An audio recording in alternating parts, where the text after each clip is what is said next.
Tonight, beneath a moon veiled by slow-moving clouds, a quiet royal library waits behind doors of dark oak and iron hinges.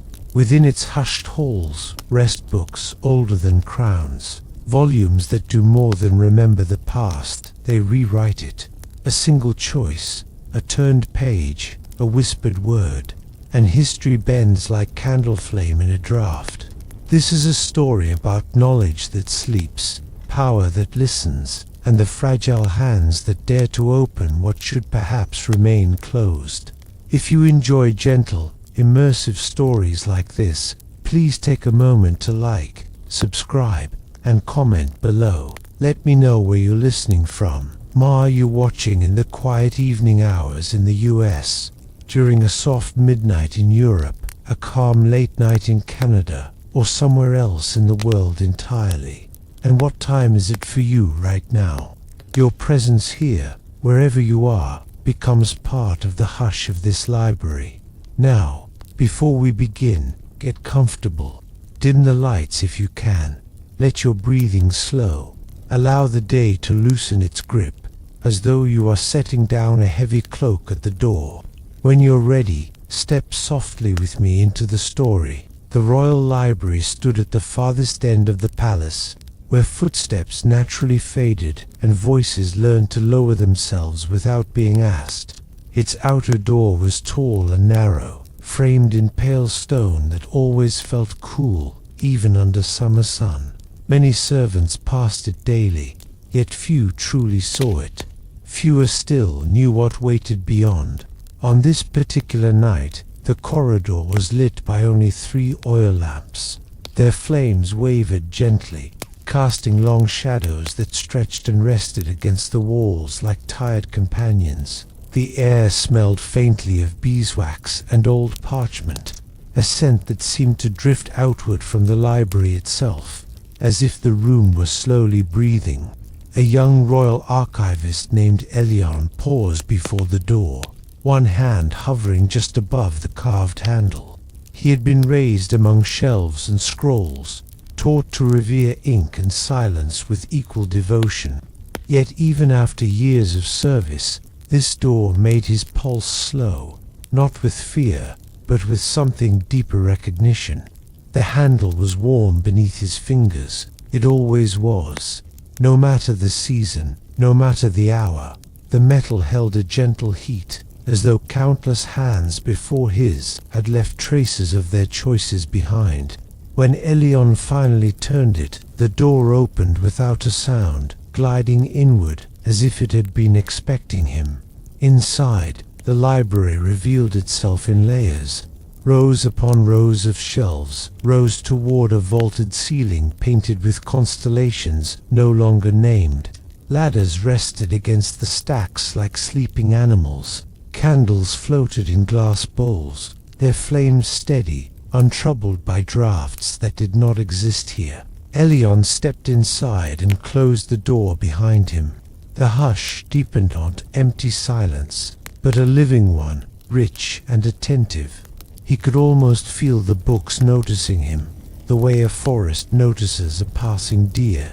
He walked slowly, his footsteps absorbed by thick rugs woven with symbols of time hourglasses, circles, winding paths that never quite met themselves.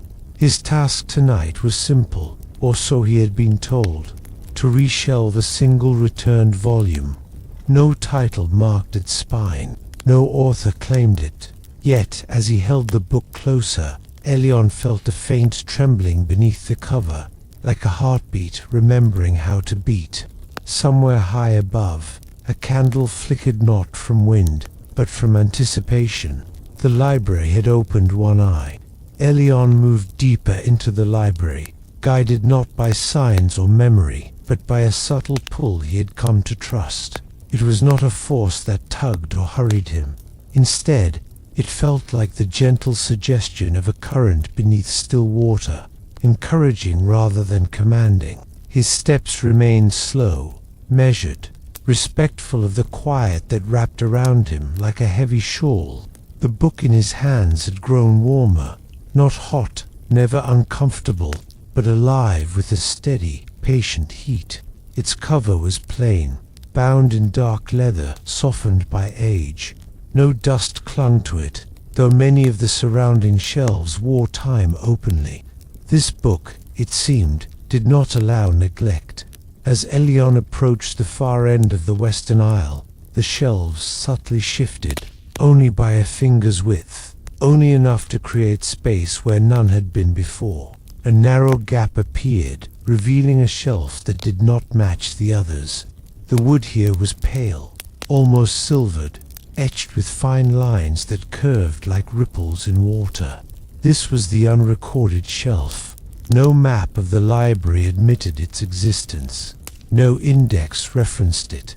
Yet every archivist who served long enough eventually found themselves standing before it, holding a book that should not exist, knowing exactly where it belonged. Elion exhaled slowly and slid the volume into the waiting space. The moment the book settled, the library responded. A low, nearly inaudible sound moved through the room, not a voice, not a sigh, but something between the two. The candles brightened by a fraction, then returned to their steady glow. The warmth in Elian's hands faded, leaving his fingers cool and slightly tingling, as though he had just released something precious and fragile. He should have turned away then. That was the rule. Place the book, do not linger. But as he stepped back, the spine of the volume shifted. Letters emerged where none had been before. They did not appear all at once. Each character rose slowly, as if surfacing from deep water, forming a title written in ink, the color of early dawn. The Siege of Lawnfall. Elion's breath caught softly in his chest. Lawnfall had never been seen. Every child in the kingdom knew that. The city had surrendered peacefully generations ago, sparing lives on both sides and becoming a symbol of wisdom over bloodshed. That moment was celebrated each year with lanterns and quiet songs, and yet, here was a book that claimed otherwise. The pages fluttered once, though no hand touched them. Elion felt a faint pressure behind his eyes, not pain, but the strange sensation of a memory trying to form where none had existed before. Images brushed the edges of his thoughts, stone walls under firelight, the echo of distant horns, the smell of smoke where there should have been rain. He closed his eyes, grounding himself with a slow breath, just as he had been trained. The library, he reminded himself, did not lie, but it did offer. What was written here was not what was, but what could have been, or what might yet be. When he opened his eyes again, the letters on the spine had faded, leaving the leather blank once more. The shelf stilled. The moment passed. Yet Elion knew, with calm certainty, that the past of Lawnfall had shifted slightly in the world beyond these walls. Not enough to be noticed.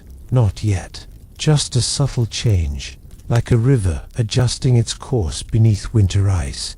He turned away at last, heart steady but thoughtful, and began the long walk back through the sleeping rows. Behind him, unseen, another book leaned forward just a little.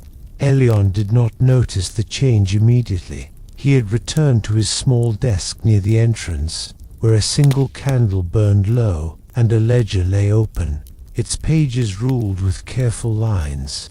This ledger was meant for ordinary things: deliveries received, repairs needed, hours kept. The mundane rhythms of a place that, to most of the palace, was nothing more than a vast storehouse of old words. He dipped his quill into the ink and paused. The ink was not black. It shimmered faintly, reflecting the candlelight with a silvery depth, as though the flame were floating far below its surface. Elion frowned, gently swirling the quill. He had filled the inkwell himself earlier that evening. It had been perfectly ordinary then. Slowly, he touched the quill to the page. Before he could write a single letter, the ink moved. Lines formed on their own, elegant and unhurried, shaping words in a script both familiar and strange. Elion's hand hovered uselessly as the page filled, each stroke appearing as though guided by an unseen, patient scribe.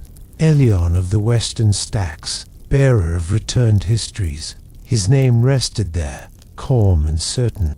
The archivist's breathing remained slow, though his heart leaned forward in quiet attention. Panic had no place in the Royal Library. Fear only muddied the senses, and the books responded best to clarity and calm. He set the quill down carefully and read on.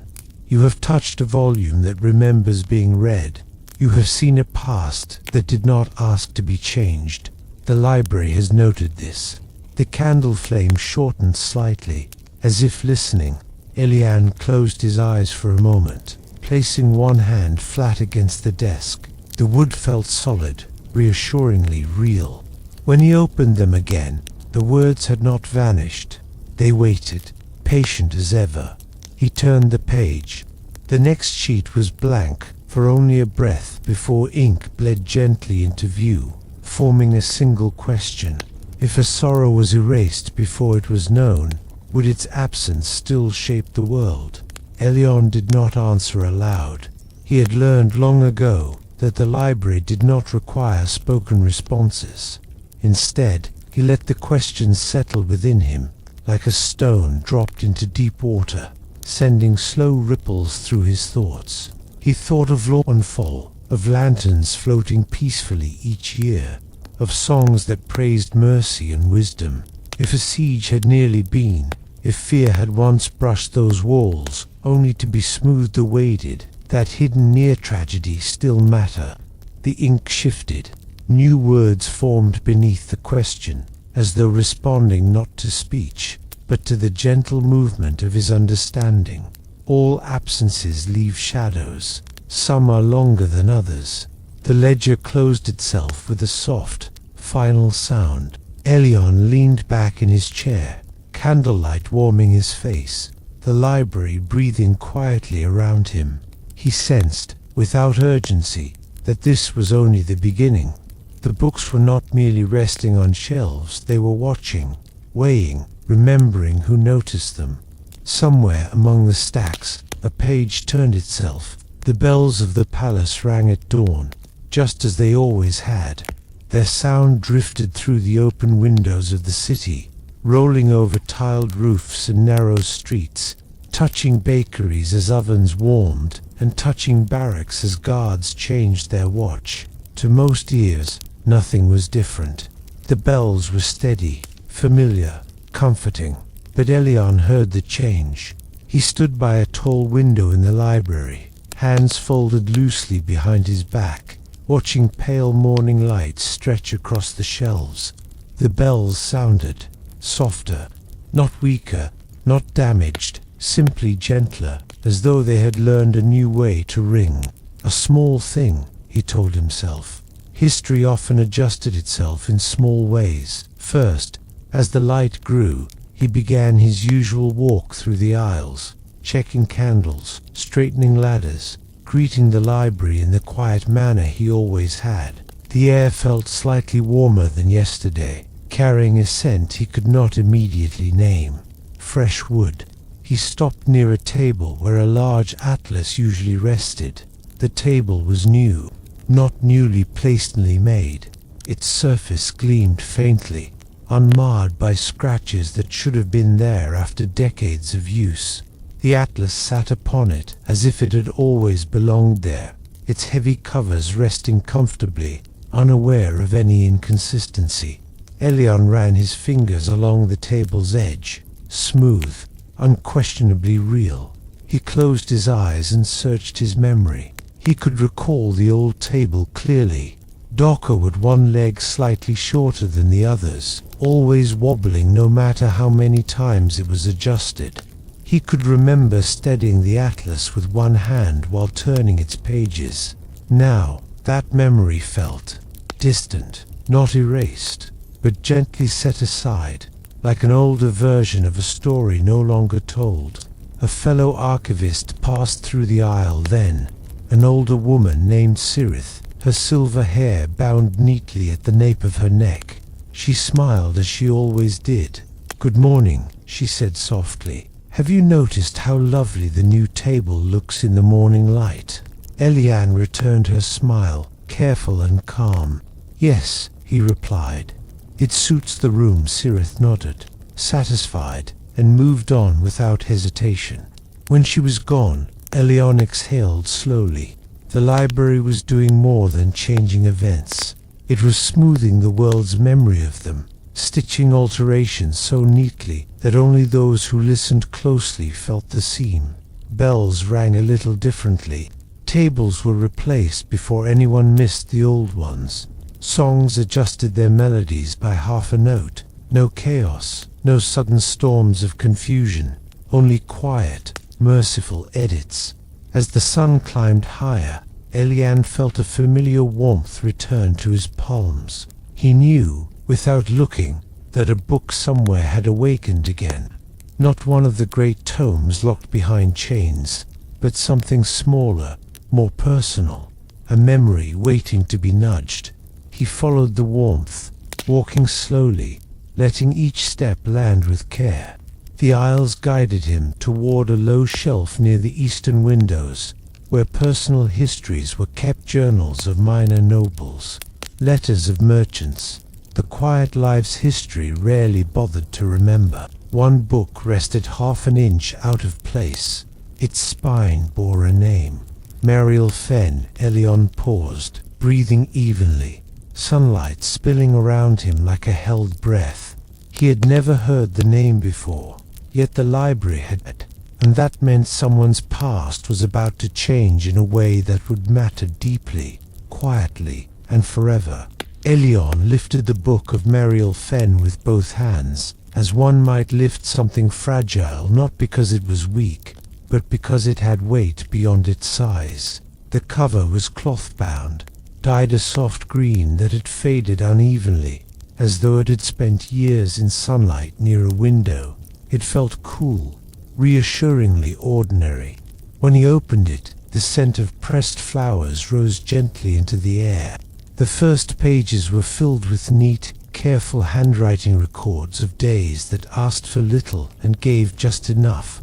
Notes about weather, about bread baked a shade too dark, about the quiet satisfaction of finishing mending before dusk. Mariel Fenn, it seemed, had lived a small, thoughtful life, one that left few ripples. Elion turned the pages slowly, allowing the rhythm of her days to settle around him. He felt no urgency. The library did not rush its readers, especially not when lives were involved. Halfway through the journal, the ink changed. The handwriting remained the same, but the words began to lean differently, as though they were listening to something just beyond the page. Today, the bells sounded wrong. One entry read, "Not broken, just kinda." Elion's breath softened. He had felt that same change that morning. The next entry was shorter. "I dreamed of a fire that never happened. When I woke, my hands were warm, and I could not remember why." As Elion turned the page, the paper itself responded, thinning beneath his fingertips, almost translucent. Lines appeared beneath the visible text, faint echoes of words that had been written once, then unmade. He did not read them directly.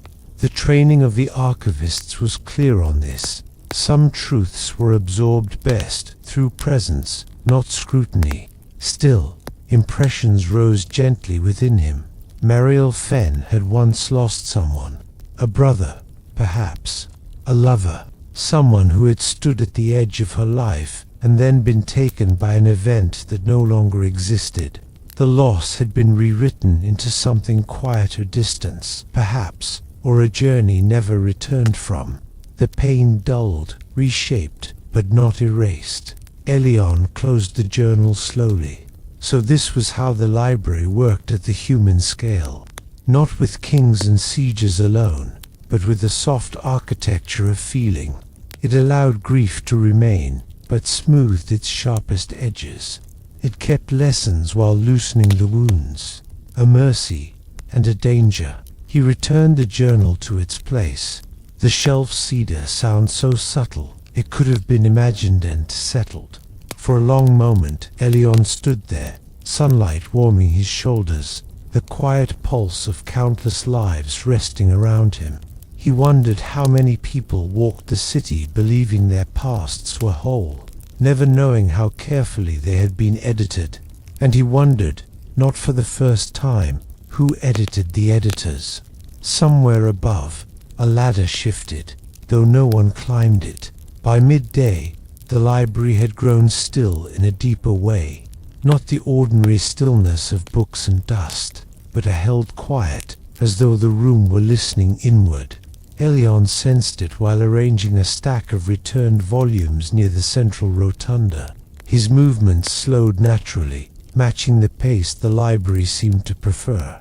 There were rules here, everyone knew that. Some were written, etched into stone plaques near the staff entrance. No flame beyond the candles provided. No book leaves the library. No writing within the margins. These were simple, visible rules, easy to follow. But there were other rules, unspoken ones, that only revealed themselves over time. Elion rested his hand against a marble column and felt the faint vibration beneath it. The library was remembering something, or preparing. A soft footstep echoed behind him. He turned to see Cirith again, her expression thoughtful, her eyes lingering not on him, but on the open space above the rotunda where the ceiling curved into a painted sky. "Have you ever noticed," she said quietly, "that the stars up there don't quite match the real ones anymore?" Elion followed her gaze. He had noticed. The constellations shifted slowly over decades, aligning themselves with truths no longer spoken aloud. A hero's star dimmed when his deeds were softened.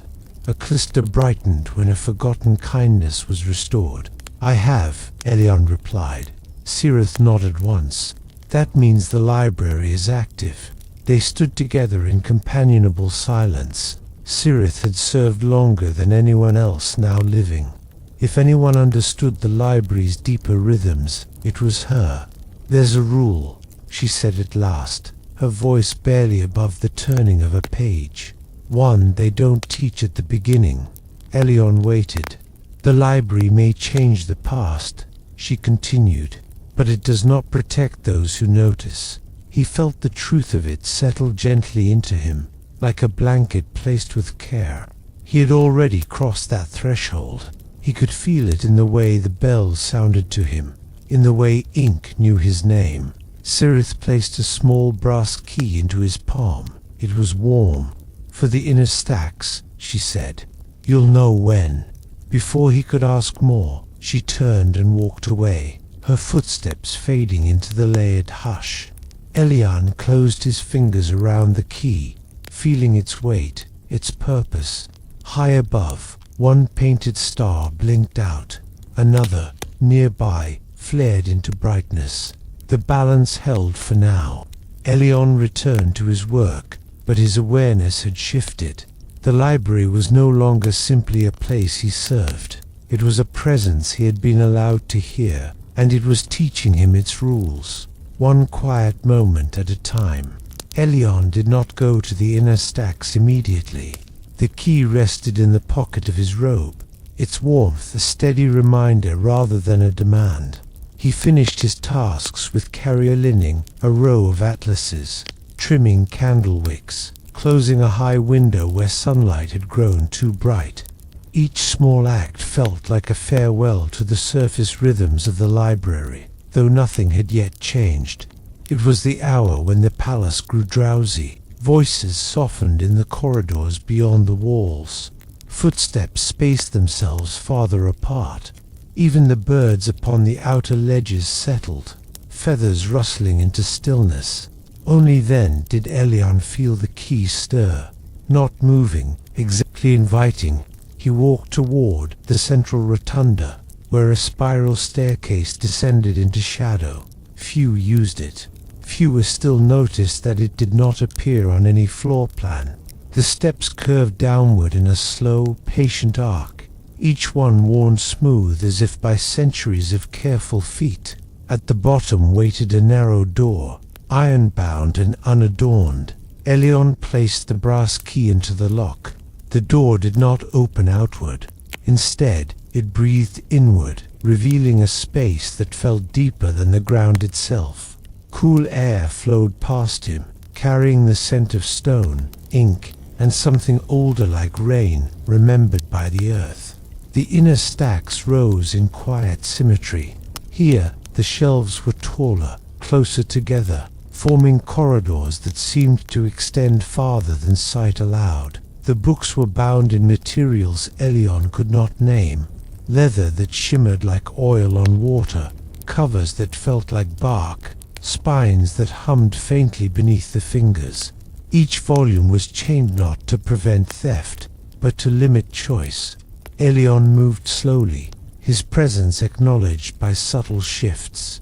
A chain tightening, a page settling, a whisper of sound that vanished when he tried to focus on it. He understood now why the rule had never been spoken aloud. This place required a listener, not a rule follower. At the heart of the inner stacks stood a single lectern of pale stone. Upon it rested an open book. Its pages were blank. As Elyon approached, words began to formulate in ink, but in light, glowing softly against the parchment. They did not rush. They appeared as though waiting for his breath to slow enough to read them.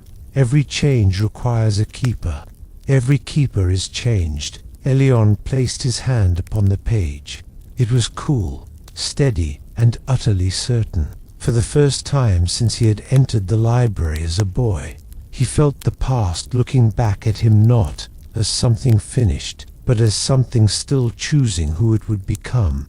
Far above, the bells prepared to ring again. Elyon remained by the lectern long after the glowing words had faded, his hand resting lightly on the cool stone. The inner stacks did not hurry him. Time here felt layered, as though moments rested atop one another, like pages waiting to be turned in the proper order. Then, gently, something knocked. It was not a sound made by wood or metal. It was the sensation of a thought touching the edge of awareness, polite and patient. Elyon lifted his head, listening not with his ears, but with the quiet space behind his eyes. The knock came again. A book several aisles away shuddered once, its chain drawing taut. A faint warmth moved through the floor, guiding Elyon's attention the way a lantern guides a traveler at night. He followed. The corridors of the inner stacks narrowed as he walked, shelves rising higher, the ceiling lowering slightly, as if encouraging humility. The book waited at the end of a short aisle, its cover a deep blue-black, speckled with tiny pale flecks like a night sky. The title was already written, Elyon of the Western Stacks. He did not reach for it. Archivists were taught to observe before they touched. Still, his pulse slowed instead of quickening. Fear did not belong here. Recognition did. The book opened on its own. Pages turned with a sound like distant surf. The writing was neither glowing nor inked. It seemed etched into the page by time itself, born beneath a quiet star, raised among borrowed voices, first noticed by the library on a night when history breathed. Elyon swallowed, not from dread, but from the gentle weight of being seen. As the pages turned, he felt moments of his life align themselves softly. His childhood fascination with margins, his comfort with silence, the way books had always felt more like companions than objects. None of it felt altered. Nothing was rewritten. Yet, near the middle of the book, a page lay folded. Elyon hesitated only a moment before unfolding it. The text there was faint, unfinished. At the moment of choosing, the keeper made the sentence ended. The ink had not yet decided what came next. Elyon stepped back, allowing the page to rest as it was. Some futures, he understood, required space. The library was not demanding his choice. It was simply making room for it. Behind him, the lectern pulsed once, softly. The past was patient. And now, so was the future. That night, the city slept under a sky that felt slightly closer. Elyon did not leave the palace when his duties ended. Instead, he rested on a narrow couch tucked behind a screen in the outer stacks, a place many archivists used when storms or late hours made travel unappealing. The library dimmed its lights around him, candles lowering themselves until only a few gentle flames remained. As sleep found him, it did so slowly and kindly. He dreamed not in images at first, but in sensations, cobblestones warm beneath bare feet, a breeze that smelled of river water and distant pine, the deep comfort of knowing where one was meant to be. Across the city, others dreamed too. A baker dreamed of an oven that never failed, though in waking life it had cracked years ago and been replaced. A watchman dreamed of a gate he had once closed in fear, though in truth the fear had been softened into caution long before he was born. A child dreamed of a story her grandmother told, a story that had changed endings twice and now rested in a gentler form. The city's dreams were aligning.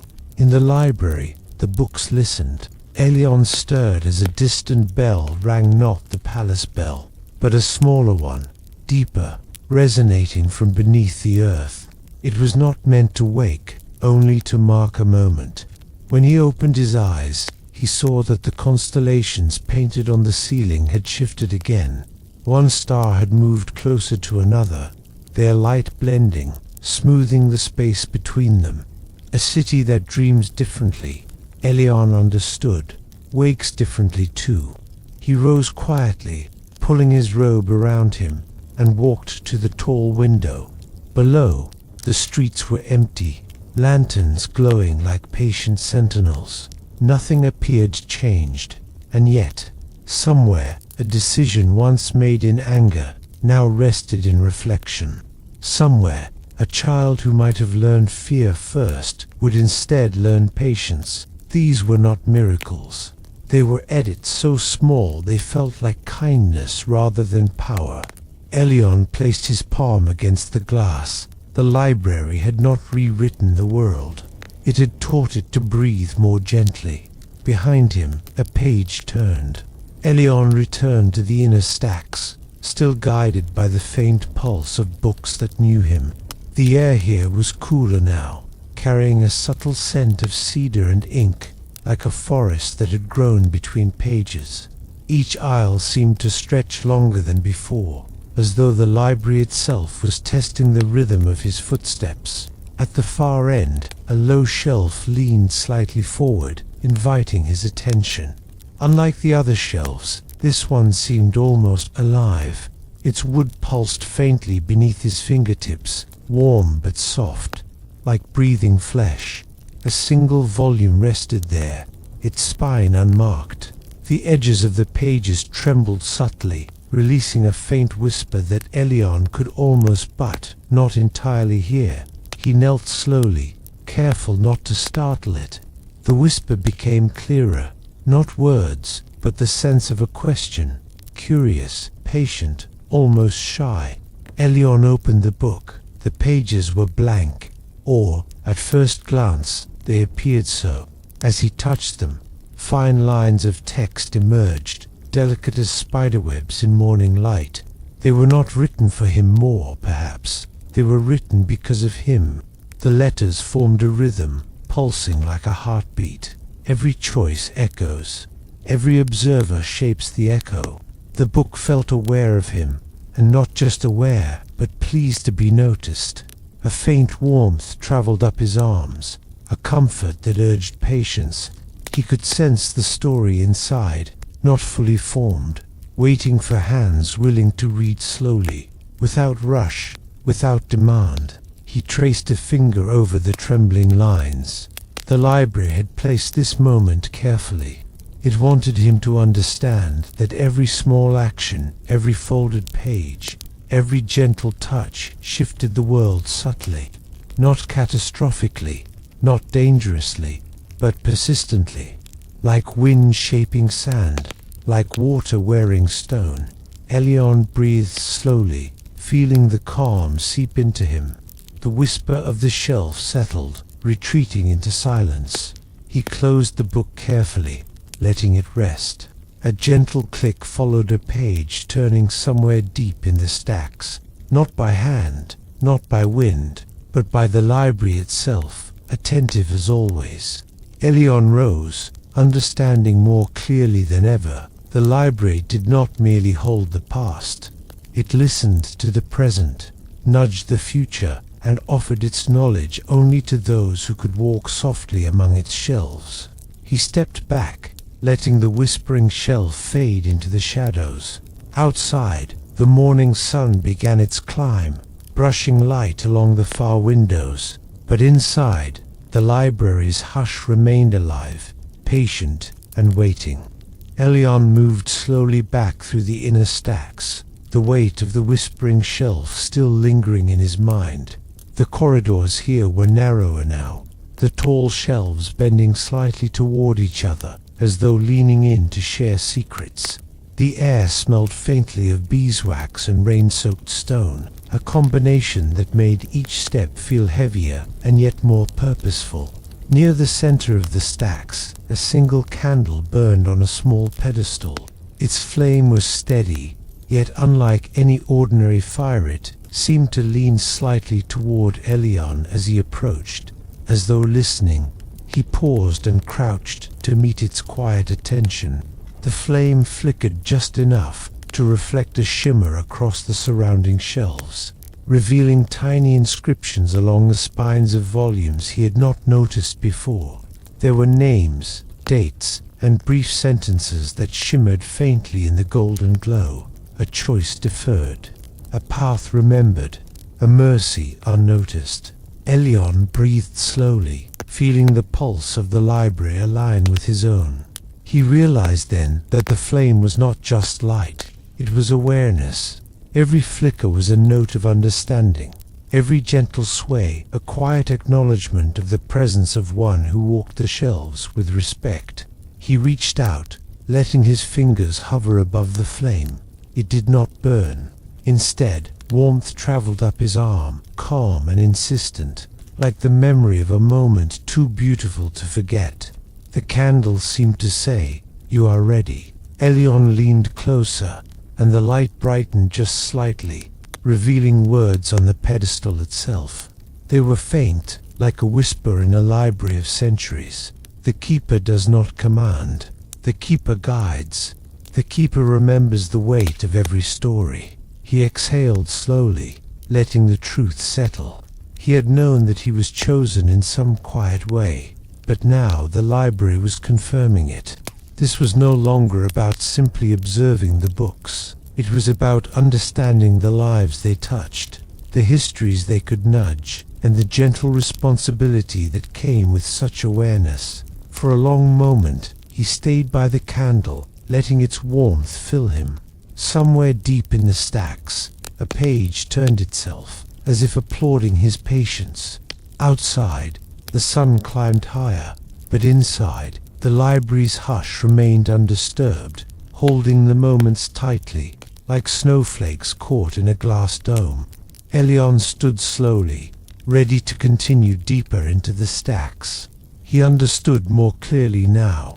Each step, each careful breath, each patient observation was part of the story being written and rewritten around him. Elion walked deeper into the inner stacks, guided by the quiet pull of books that seemed aware of his presence. The air grew cooler, carrying a faint metallic temps, like the edge of a distant storm captured in stone. The shelves here leaned closer together, tall enough to block sunlight entirely, forming narrow corridors that seemed endless. At the far end, he came upon a hall unlike any he had seen before. The ceiling arched higher, lined with carved wooden beams that hummed faintly under the weight of ages. The shelves themselves seemed alive, moving ever so slightly as he passed pages, shifting, covers turning, a soft chorus of murmurs rising from within. Elion stepped carefully. Every footfall was absorbed by the thick rugs that covered the floor, each embroidered with twisting patterns of vines, stars, and hourglasses. The hallway pulsed with a patient rhythm, as if the library itself were breathing. A book floated gently from a nearby shelf, drifting down to rest at his feet. Its cover was deep violet, studded with tiny flecks that glittered like distant constellations. When Elion opened it, the pages were not inked in words, but in impressions. Shapes formed slowly, like memories brushing across water. A child learning to read by candlelight. A council of elders deliberating quietly. A winter market that never existed in his own memory, but felt unmistakably real. Each page seemed to hum softly, a vibration that reached his fingertips and traveled up his arms. He realized then that the books here did more than hold history. They listened to it, and to those who engaged with it. Every thought, every emotion, every subtle shift in attention was recorded in the margins, woven into the texture of the story itself. Elion paused in the middle of the hall, letting the murmuring surround him. He could feel the echo of countless lives, soft and persistent, brushing against his consciousness. The library was vast, patient, and deeply attentive. It did not demand, it waited, it observed, and it nudged, ever so gently, the course of moments yet to come. A page turned nearby, though no one was there to touch it. Elion smiled softly, understanding that the library's guidance was subtle, almost invisible. Yet it was there, waiting for a keeper willing to walk its halls with care and reverence. He continued forward, each step slower than the last, savoring the quiet pulse of history held in these murmuring pages. Every book had a heartbeat, every story had a weight, and now he was learning to carry them, one careful breath at a time. Elion's steps carried him to a section of the inner stacks he had only glimpsed once before. Here, the shelves climbed higher than his eyes could follow, stretching toward a vaulted ceiling painted with constellations he did not recognize. The stars shimmered faintly, as though alive, responding to the slow rhythm of the library's breath. A tall ladder leaned against the shelves, old oak polished smooth by centuries of use. Yet, as Elion approached, he noticed something remarkable. The ladder seemed to grow slightly taller, reaching upward toward the painted stars, almost as if the library were offering him passage not just through space, but through time itself. He grasped the wooden rungs, feeling the grain warm under his hands. Step by step, he ascended. The air became cooler, carrying the faint scent of night-blooming flowers and distant snow. The murmuring of the books below became a soft hum, like wind through leaves, wrapping around him in gentle reassurance. When he reached the top, he could lean just enough to touch the books near the ceiling. Their covers were unlike any he had seen before. Silver-threaded leather that glimmered as though woven with moonlight, spines inscribed with patterns that seemed to shift when viewed from the corner of the eye. He pulled one down carefully. Its pages exhaled a faint warmth, and as he opened it, the words appeared in slow, curling lines. Every choice made in silence echoes louder than words ever could. Every observer shapes the stories they touch. Elion traced the lines with a fingertip. The sensation was more than reading, it was feeling, a delicate resonance that threaded through his thoughts and lingered in his chest. The book seemed to pulse beneath his touch, aware of his presence, aware of the hands that had once held it, aware of the hands that might hold it in centuries yet to come. He leaned back against the ladder, letting the hum of the books and the shimmer of the painted stars fill him. Each breath he took felt like a ripple through time, subtle and deliberate. He understood now, the library did not merely store stories, it nurtured them, guided them, folded the past gently into the present, preparing it for futures still waiting to be written. A soft flicker of light appeared along the edge of a distant shelf, and a page turned, almost shyly, as if acknowledging his quiet presence. Elyon smiled and exhaled slowly, savoring the stillness. He had climbed higher than before, not just physically, but in understanding, in connection, in the patient rhythm of the library's life. Elyon descended the ladder slowly, savoring each careful step as the warmth of the inner stacks returned to him. The air grew heavier with the scent of aged parchment, soothed by the faint trace of lavender from a candle somewhere far above. Every corner he passed carried a quiet presence, as if the walls themselves remembered who had walked here before and who might return. He found himself at the entrance to a long, narrow corridor he had never explored. The shelves leaned inward, their tops nearly touching, forming a tunnel of books and shadows. The floor beneath his feet was smooth and cool, etched with patterns that felt like memories pressed into stone. Winding rivers, meandering paths, and the faint suggestion of a door that may or may not exist. As he stepped forward, the corridor seemed to respond. Books shifted slightly on their shelves, some opening just a fraction, releasing the soft sigh of pages turning. Faint whispers rose from within the volumes, too low to distinguish words, yet carrying the unmistakable weight of stories left behind, forgotten moments, lives half-lived, decisions unmade. Elyon paused, letting the quiet wash over him. He could almost feel the echoes of history brushing past, like a cool breeze across a still pond. One book caught his attention. It had no title, its cover worn smooth from centuries of hands grazing it. As he lifted it, a faint vibration moved through the pages, like the heartbeat of someone remembered long after their name had been spoken aloud. When he opened it, the pages shimmered with impressions rather than words. He saw glimpses of lives that could have been roads not taken, letters never sent, laughter stilled by fear and restored by mercy. A faint warmth flowed into his hands as he traced the images, a subtle reminder that each choice, no matter how small, rippled through time. The whispers grew louder, blending into a soft chorus of sighs and half-spoken sentences. The corridor itself seemed to hum, a gentle vibration that resonated with the rhythm of his own heartbeat. Elyon understood that the corridor was not merely a passage, it was a memory made tangible, a place where forgotten stories waited patiently for a keeper willing to notice. He closed the book and replaced it gently on the shelf. The whispers softened, folding back into the silence. The patterns on the floor seemed to shimmer faintly, acknowledging his understanding.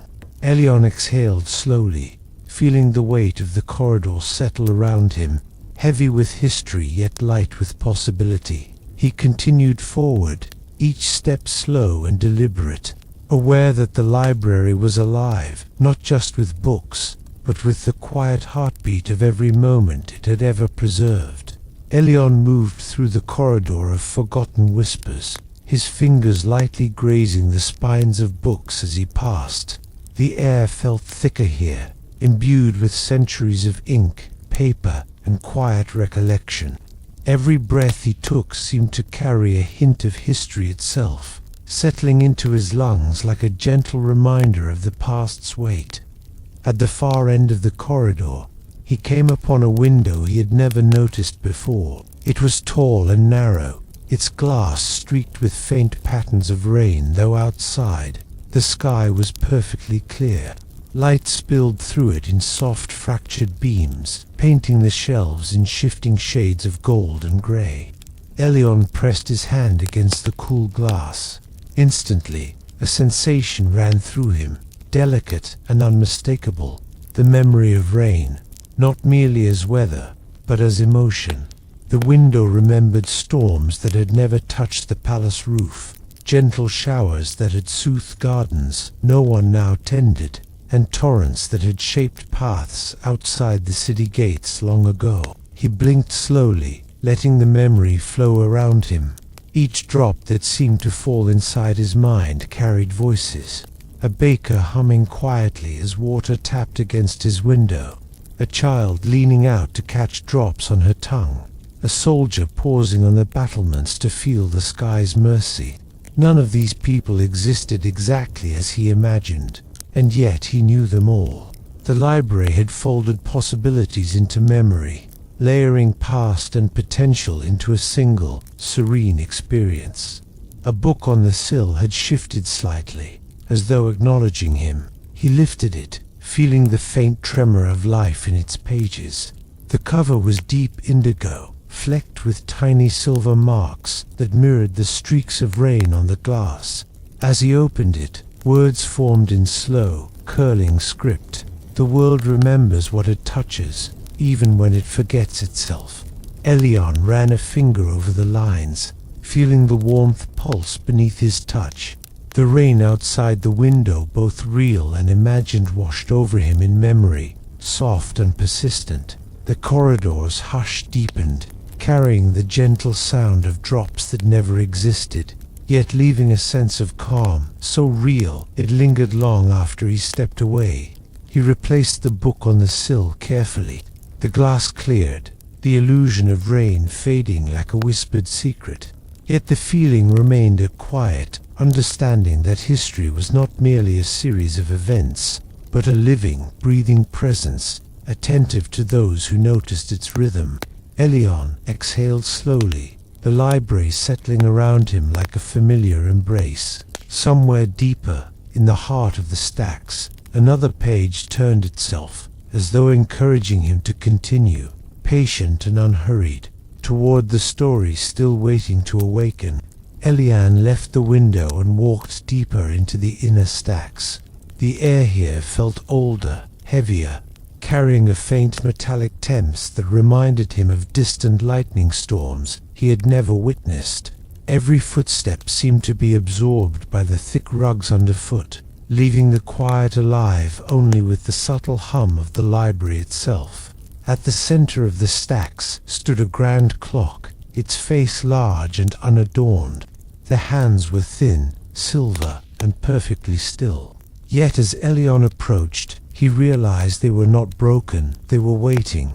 He reached out and brushed a finger along the smooth glass. The second hand twitched, then moved forward, slowly, in time with his own heartbeat. Every thought he held seemed to echo across the gears inside, tiny pulses nudging the mechanism.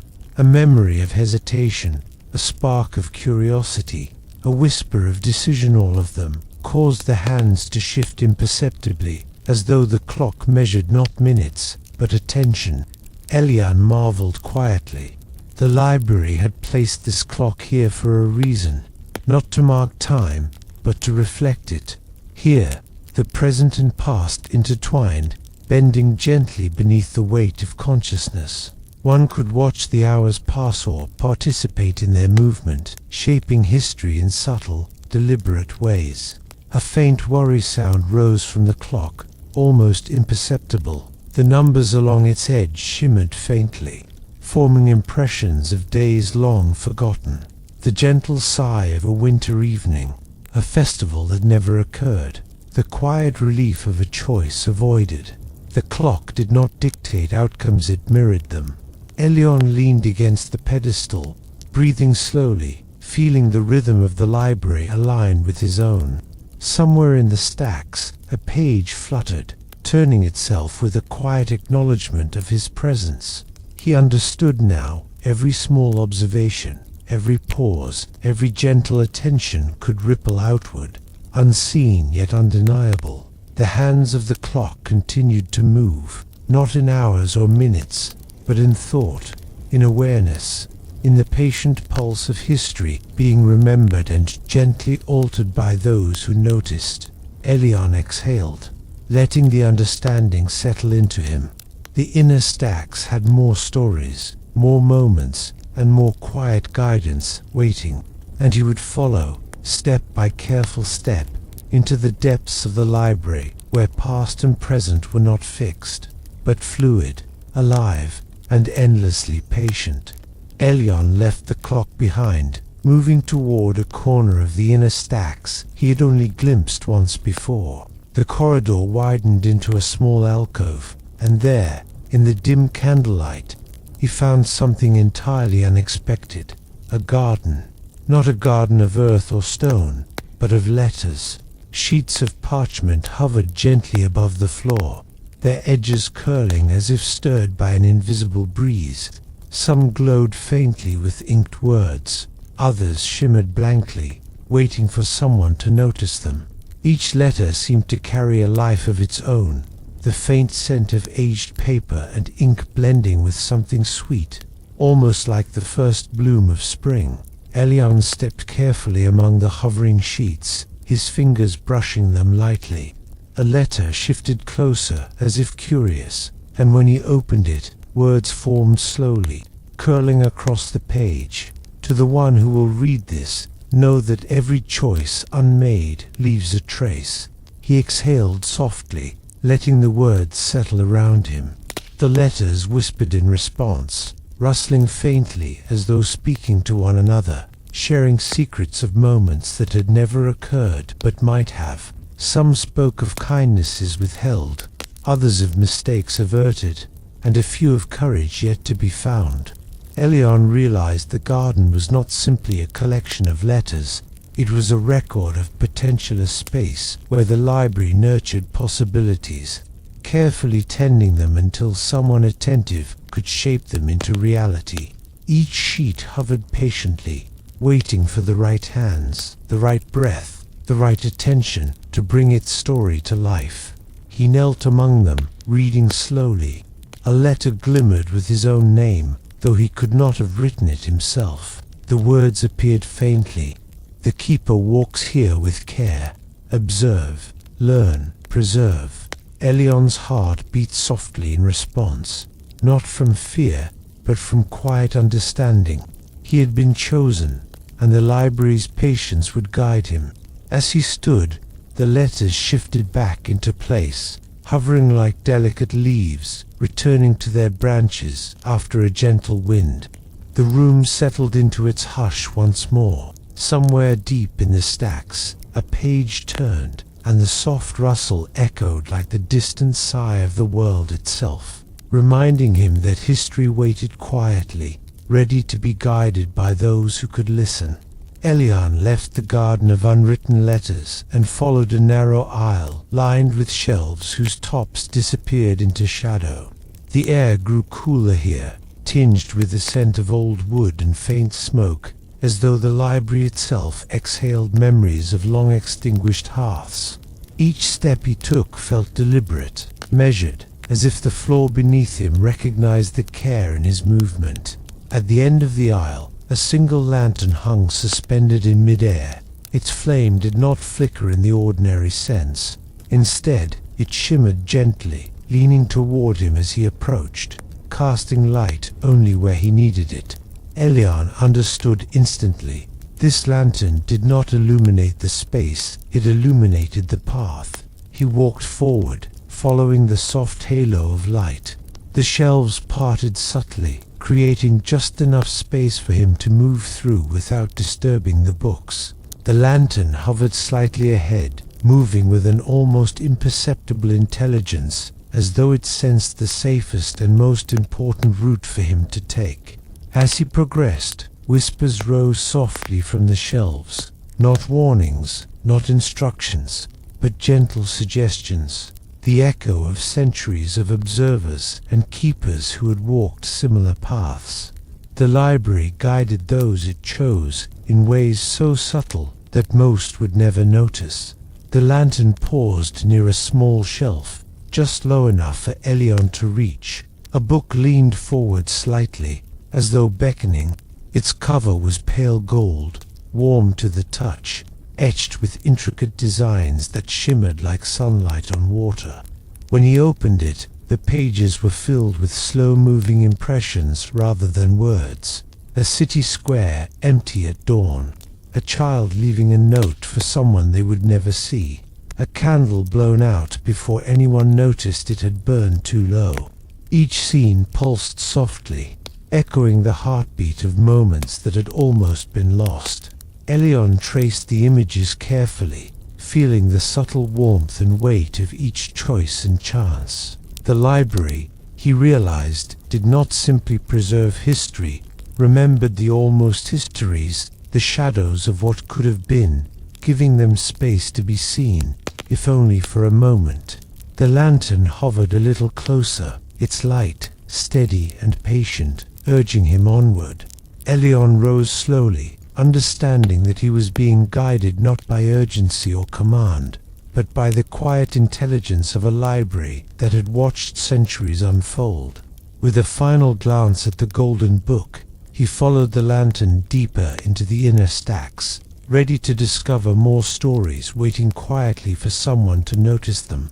Elion followed the lantern's gentle sway, deeper into the library than he had ever ventured before.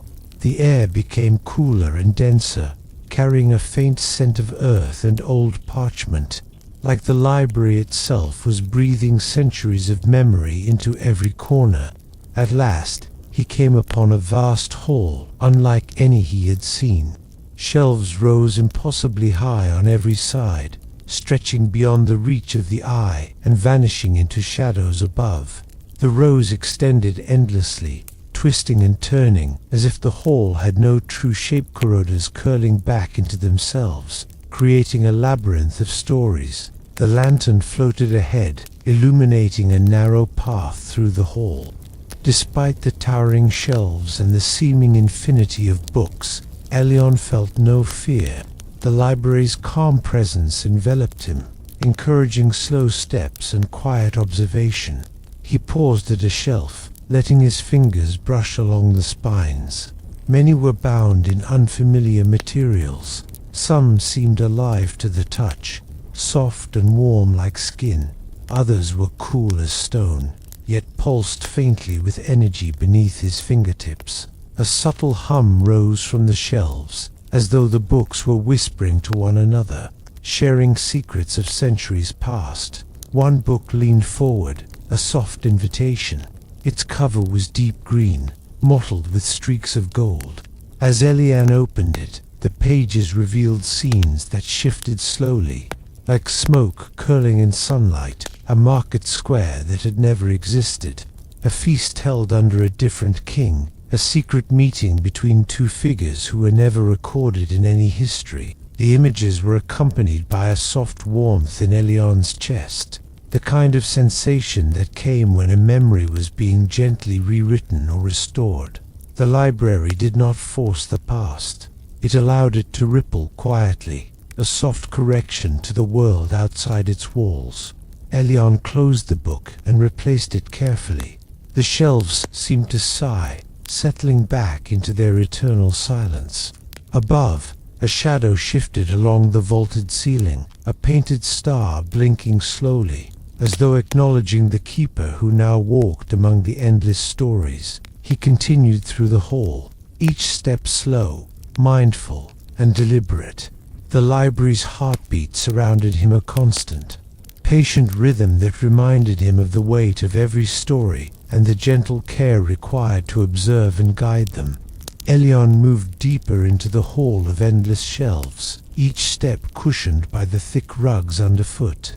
The air was cooler here, tinged with the faint scent of cedar and ink, a calm that wrapped around him like a familiar cloak. The murmuring hum of the books above and beside him rose softly, like distant wind through a forest, and he walked slowly, savoring the rhythm. Ahead, one shelf seemed to lean forward slightly, more than any other. Its wood was darker, polished smooth, and warm under his touch. It waited, not for anyone in particular, but for him. The books on it trembled faintly, their pages whispering as he drew near. Elion reached for the central volume. Its cover was unmarked, yet it vibrated softly in his hands, as though alive. When he opened it, he found pages filled with spaces where events might have been recorded but were not. Each empty line carried the faintest shimmer of potential, the sense that stories long forgotten or never written at all were pressing gently against the edges of reality. Images began to form on the page, slow and deliberate, a soldier laying down his sword before a battle that could have been, a child stepping back from mischief that might have caused sorrow, a merchant forgiving a debt that might have ruined a family. The pages pulsed faintly under Elian's fingertips, reminding him that even absence could shape the world. He traced each line, feeling the weight of decisions unmade, choices gently redirected, the tender mercy of moments that had been altered before they had left a scar. The library did not demand action, yet it offered understanding, to notice, to respect, to carry the awareness of what could have been. Elion closed the book carefully, returning it to the shelf. The trembling stopped, and the air seemed to settle in gratitude. Somewhere deeper in the stacks, a page turned on its own, quiet as a breath, as if the library itself were affirming his presence. He stepped back, letting the shelf rest. The hall of endless shelves stretched on in every direction, alive with possibilities, patient and eternal, waiting for keepers willing to walk slowly, to observe carefully, and to carry the weight of stories both remembered and imagined. Elion continued along the twisting corridors of the inner stacks, the hall of endless shelves stretching before him like a labyrinth of stories and possibilities. Each step carried a soft echo, absorbed by the thick rugs and the patient hum of books that seemed to be listening to his every movement. At a juncture where several aisles converged, he noticed a ladder leaning lightly against one of the taller shelves. It was different from the ladders he had climbed before. Its wood shimmered faintly, the grain twisting in gentle patterns as though alive. As he approached, the ladder seemed to respond, rocking slightly in place, offering its height without demand. Elion climbed slowly, his fingers tracing the warm, smooth wood.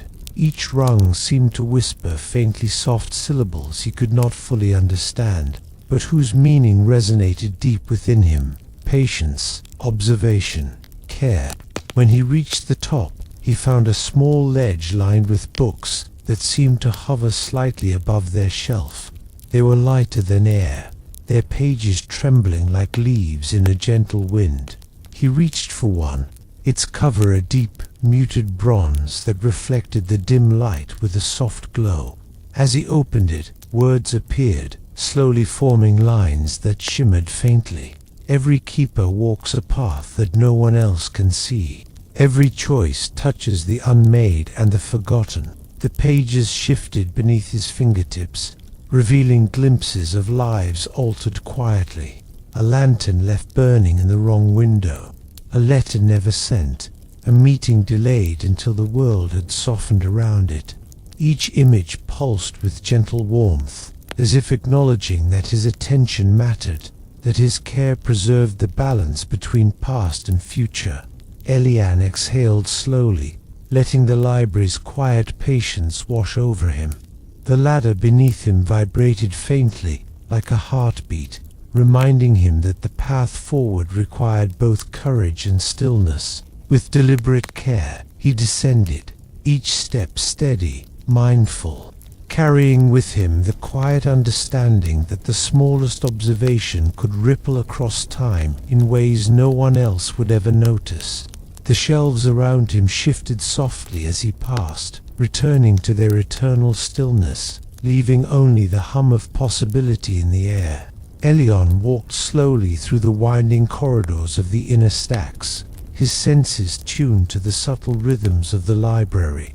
The air here smelled faintly of polished wood and ink, and the soft hum of distant pages turning followed him like a quiet melody. Each aisle seemed to guide him gently, nudging him toward books that had been waiting patiently for a careful hand. He paused at a small, unassuming shelf near a shadowed corner. One book leaned forward slightly, as though inviting him to notice it. Its cover was a muted silver, worn smooth with age, and it seemed to vibrate faintly under his touch. Elion hesitated for a heartbeat, sensing that this book was unlike any other. When he opened it, the pages were blank. Not ordinary blank, but expectant, as though they were waiting for someone to fill them. He felt a gentle warmth pulse beneath his fingers, a quiet insistence that the library wanted his presence to complete this story. A line of text appeared, curling slowly across the page. "This book waits for a name." Elion frowned, curious and calm. A name he had never seen. Perhaps one that had been lost, or one that had not yet existed. He let his mind quiet, breathing slowly, and allowed the book to guide him. Another line appeared. "The name you give will carry the weight of memory, the echo of choices, and the potential for mercy." Elion placed a hand over his heart, feeling the gentle pulse of understanding. The library was teaching him, again, that attention and care could shape the world in subtle ways. This was not mere reading, it was listening, observing, and shaping possibilities without haste. He whispered softly, letting his voice mingle with the hum of the stacks. He spoke a name, not one he knew personally, but one the library seemed to recognize. The pages glowed faintly, words forming in acknowledgement. The story begins anew. A breeze stirred faintly among the shelves, turning distant pages and rustling parchment, as if the entire inner stacks exhaled in approval. Elion closed the book gently, understanding that the path forward was guided not by force, but by patience, observation, and quiet intention. The corridor stretched before him, full of possibilities and unseen stories, waiting to be discovered, one careful step at a time. Elion continued along the inner stacks, each step careful and deliberate. The corridors twisted and narrowed, yet somehow the air remained open, carrying the faint scent of old parchment, wax, and the earthy warmth of stone walls. He felt the library's presence all around him, patient and observant, as if it were guiding him gently toward something important. At the end of a long, shadowed aisle, he discovered a window set deep into the wall. Unlike the other windows he had seen, this one did not show the outside world. Instead, it reflected softly, revealing a pale, infinite light that shimmered like moonlight on still water. Elion approached and placed a hand on the cool glass. The light shifted subtly beneath his palm, showing him reflections not of himself, but of moments long past. A child sitting alone on a doorstep, a merchant closing a ledger with care, a soldier pausing before a battle. All scenes that had once happened, or might have happened, were drawn gently across the surface. The window did not speak, it did not demand, it merely allowed him to observe, and in observing, he felt the quiet weight of memory settle in his chest. Every reflection shimmered faintly, pulsing with the rhythm of lives once lived, choices made, and chances lost. He realized the window held something deeper. It was a mirror not of time itself, but of attention. The moments it reflected shifted and deepened according to the care with which he regarded them. By noticing, he was already shaping them, smoothing sharp edges, softening regrets, and allowing small mercies to unfold. Elion knelt, letting his eyes trace the delicate movements in the glass. The reflections responded to his gaze, bending gently, a whisper of acknowledgement passing between him and the window. It was not magic in the ordinary sense, but a subtle intelligence, the library's quiet way of teaching him the responsibility of attention. He rose slowly, placing a hand once more on the glass.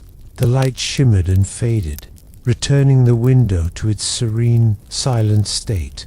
The corridor exhaled, carrying a faint rustle of pages from distant shelves, as if the library itself approved of his careful reflection.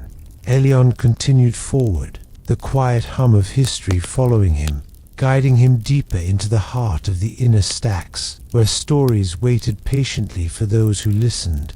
Elion moved slowly through the dim corridors of the inner stacks, each step measured and deliberate. The air was cooler here, tinged with the faint aroma of aged paper and candle wax, and the gentle hum of countless books seemed to follow him, a soft, living rhythm that matched his own heartbeat.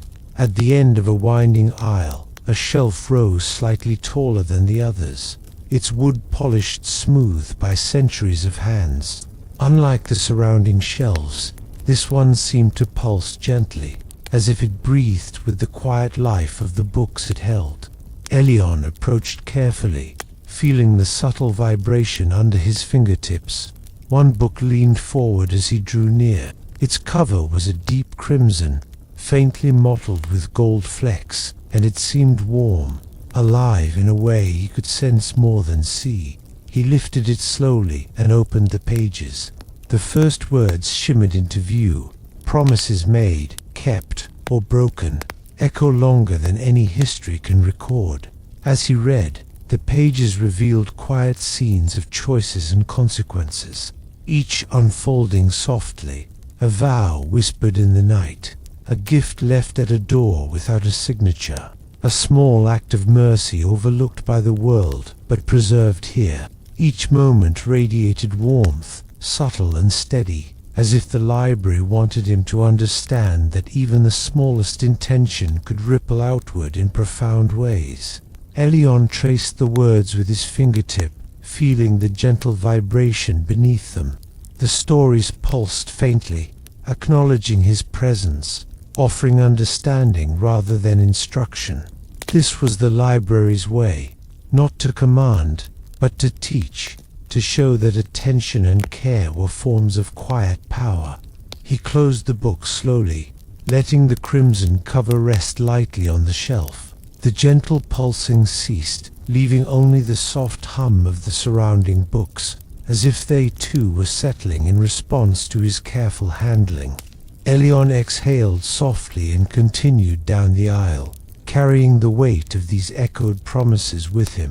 The inner stacks stretched endlessly before him, alive with whispers and possibilities. Each corridor a patient reminder that history and the lives it contained responded to those who walked among them with respect and presence.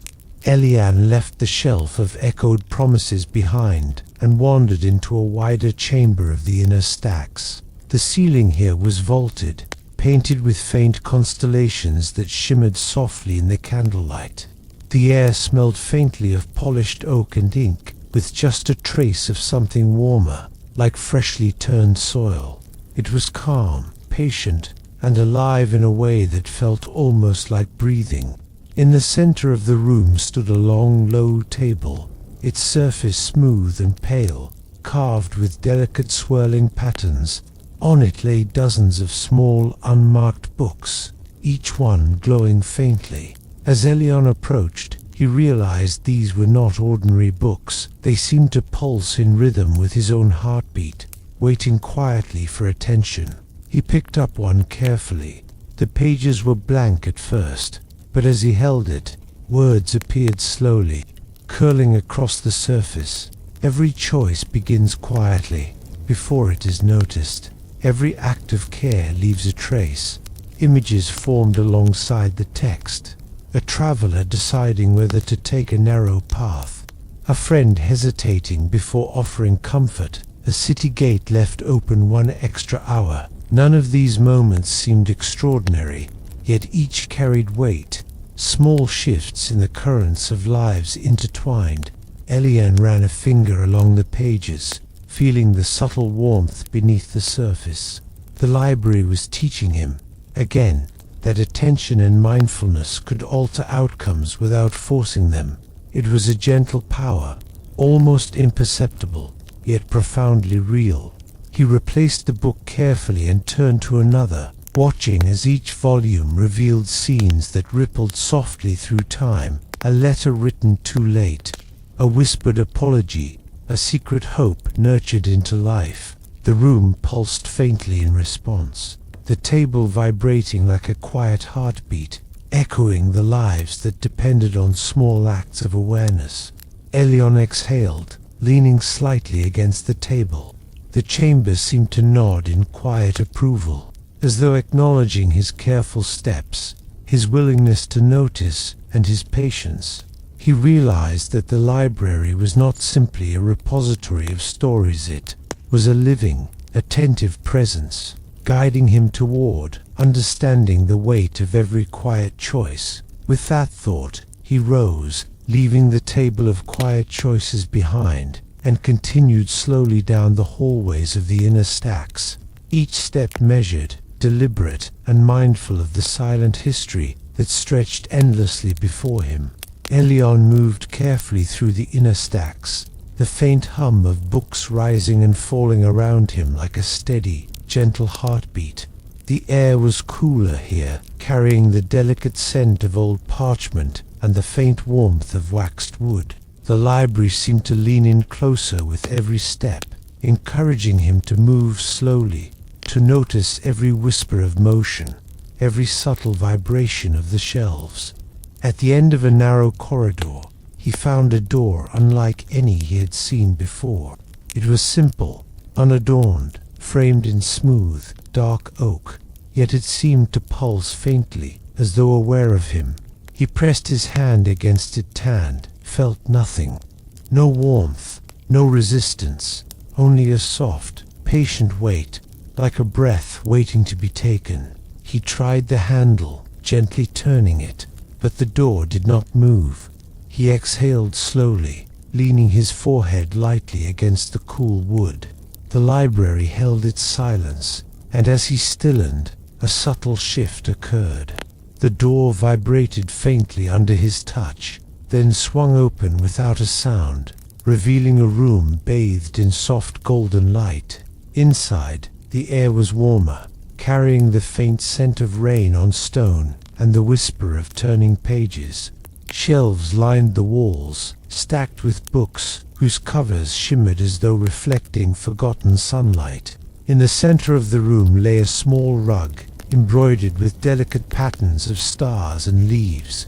Elyon stepped inside, the door closing behind him with barely a whisper. The library had required patience and quiet, and now it welcomed him fully. He noticed a single book resting on a pedestal, glowing faintly, its pages fluttering as if impatient to be read. When he opened it, slow, curling lines of text appeared. Some doors open only to those who listen. Silence is not absence, but attention. Every act of awareness carries its own weight. Elyon let the words settle in his chest. He understood that the library was teaching him not only to see and touch, but to move with patience, to honor the quiet currents of time that flowed through every story. He closed the book carefully, leaving the golden light to wash the room in warmth, and stepped back into the corridor, carrying with him the sense of reverent stillness that the door had required. Elyon continued down the winding corridors, the hum of the library soft and constant, like a heartbeat threading through the air. The walls here seemed darker, the shelves taller, the shadows lingering longer than elsewhere. Yet the darkness was not oppressive, it was quiet, patient, a gentle invitation to move slowly, to notice the nuances hidden in half-light. At the bend of a narrow aisle, he discovered a small alcove. The shadows within were deeper than anywhere else in the inner stacks, curling along the floor and rising halfway up the shelves. A faint warmth, however, emanated from the walls, hinting at life and attention, waiting patiently within the darkness. Books leaned forward slightly as he approached, as though eager to be seen. He reached for one, its cover a soft, smoky gray that shimmered with faint patterns that shifted when he moved. The pages fluttered gently, revealing scenes not in words, but in impressions, the soft folding of a letter, the turning of a door handle just in time, a hand lifted to comfort without being noticed. Each scene pulsed gently, delicate and fleeting, like a whisper pressed into memory. Elyon traced the faint lines with his fingers, feeling warmth and weight in equal measure. The library's lesson was clear. Even the smallest, most shadowed moments mattered. Decisions unseen by others could carry consequences, gentle or profound, echoing quietly through lives in ways no one could measure. He leaned closer, listening to the subtle rustle of pages turning on their own, as if the shadows themselves were speaking. They did not demand attention, they offered it, patient and silent, reminding him that understanding came not through force, but through observation, care, and the willingness to notice what others might overlook.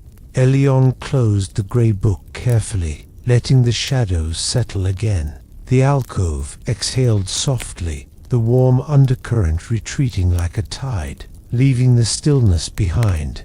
He stepped back into the corridor, mindful of each footfall, carrying with him the quiet understanding that even the darkest corners of history held value when met with attention and respect. The library seemed to watch him gently, guiding him toward more rooms, more stories, more quiet lessons, patient and unhurried, as he moved deeper into its heart. Elion's journey through the inner stacks led him to a staircase tucked into a shadowed corner, spiraling upward in a narrow, winding coil. The steps were worn smooth by centuries of passage, yet as he placed his foot on the first one, he felt a faint vibration, as though the staircase remembered each step that had ever been taken upon it. He ascended slowly, deliberately, letting the motion become part of the rhythm of the library. With every step, the air shifted slightly, the scent of old paper mingling with the faint tang of polished stone, and the soft hum of nearby books seemed to rise in harmony with his heartbeat. As he climbed, Elion noticed faint impressions along the edges of each step, footprints, tiny and subtle, as if the library had recorded those who had walked here before him. Some were hurried, some cautious, some lingering.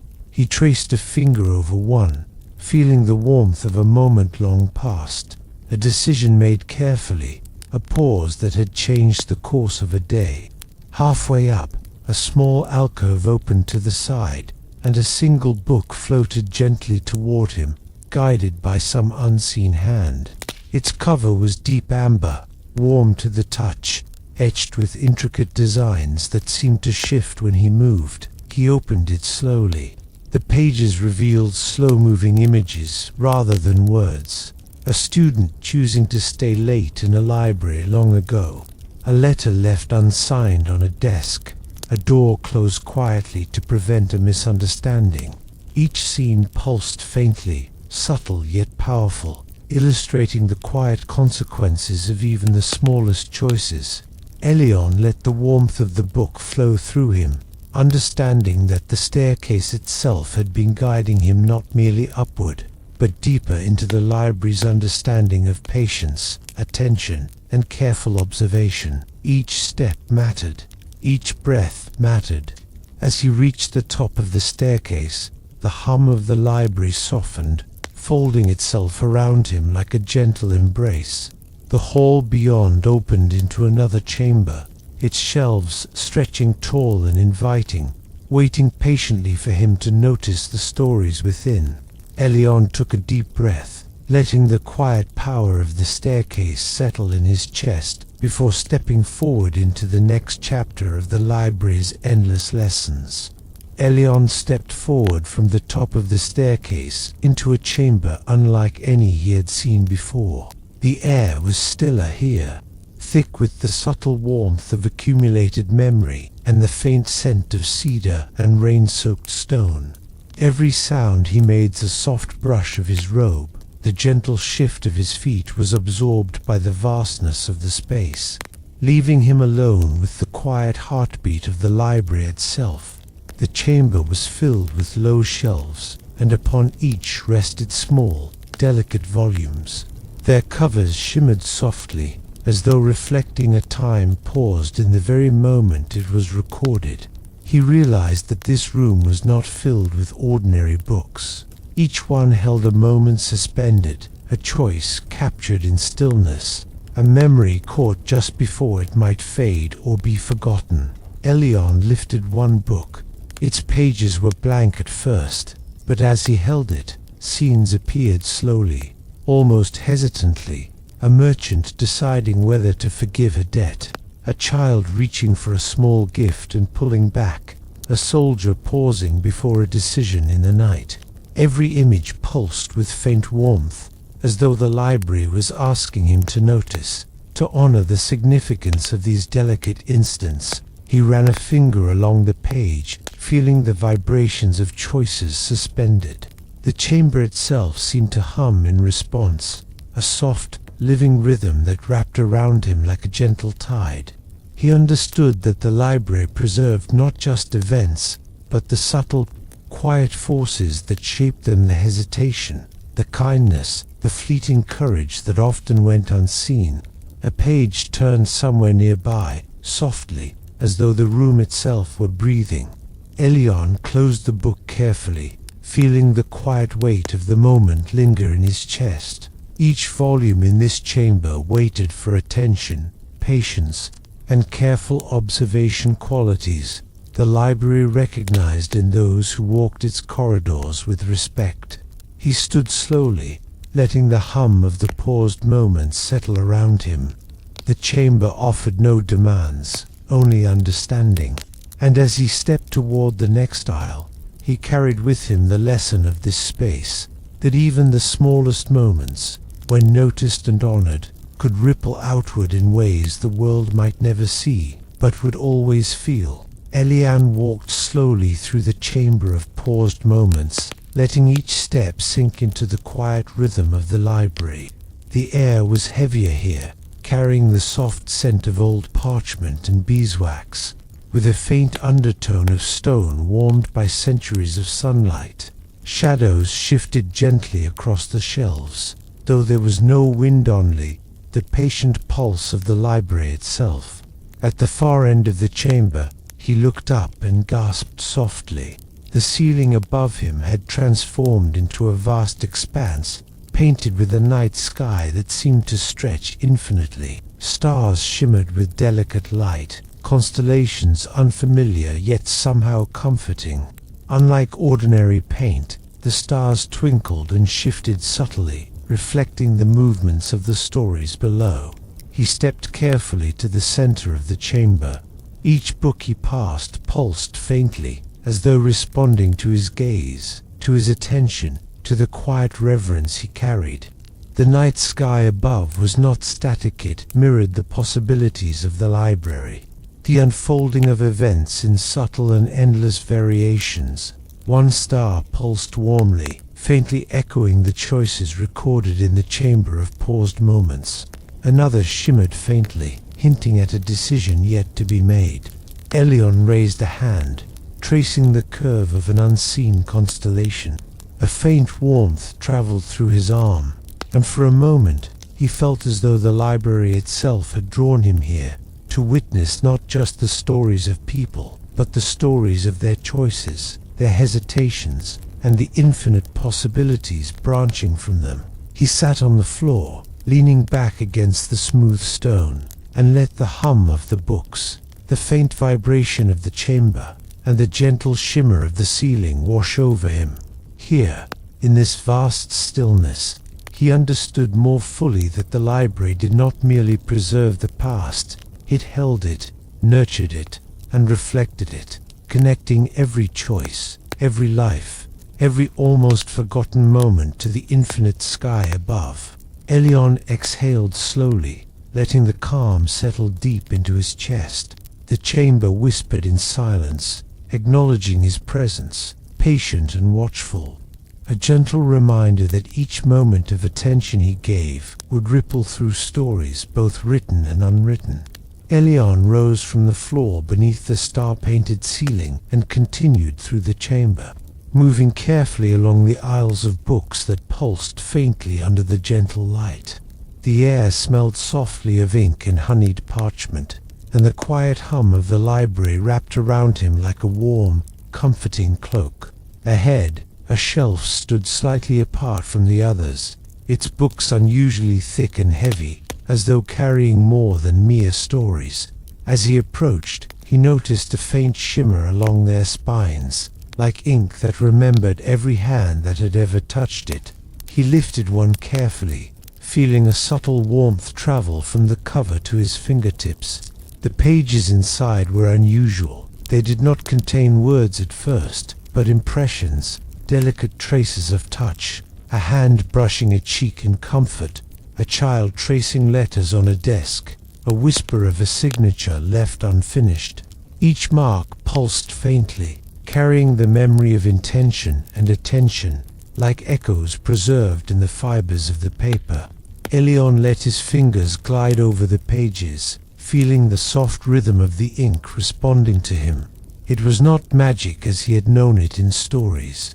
It was memory made, tangible, a record of care, hesitation, and gentle action that had shaped moments long ago. The library did not force him to act, but it allowed him to witness, to understand, and to carry the quiet weight of these remembered touches. As he lingered, a soft vibration rose from the shelf itself, a subtle acknowledgement of his presence. A distant page turned somewhere nearby, the rustle barely audible, yet comforting, a reminder that the library watched, patient and knowing, guiding him toward understanding the depth of every action recorded in ink and memory. Elion closed the book gently, placing it back on the shelf. He felt a faint warmth linger in his hands, a quiet reassurance that even the smallest attention could honor the lives and choices captured within these pages. With slow, deliberate steps, he continued down the aisle, mindful of the rhythm of the library, the gentle heartbeat of the ink, and the countless stories quietly waiting for someone willing to notice. Elion moved forward through the inner stacks, leaving the shelf of ink that remembered touch behind.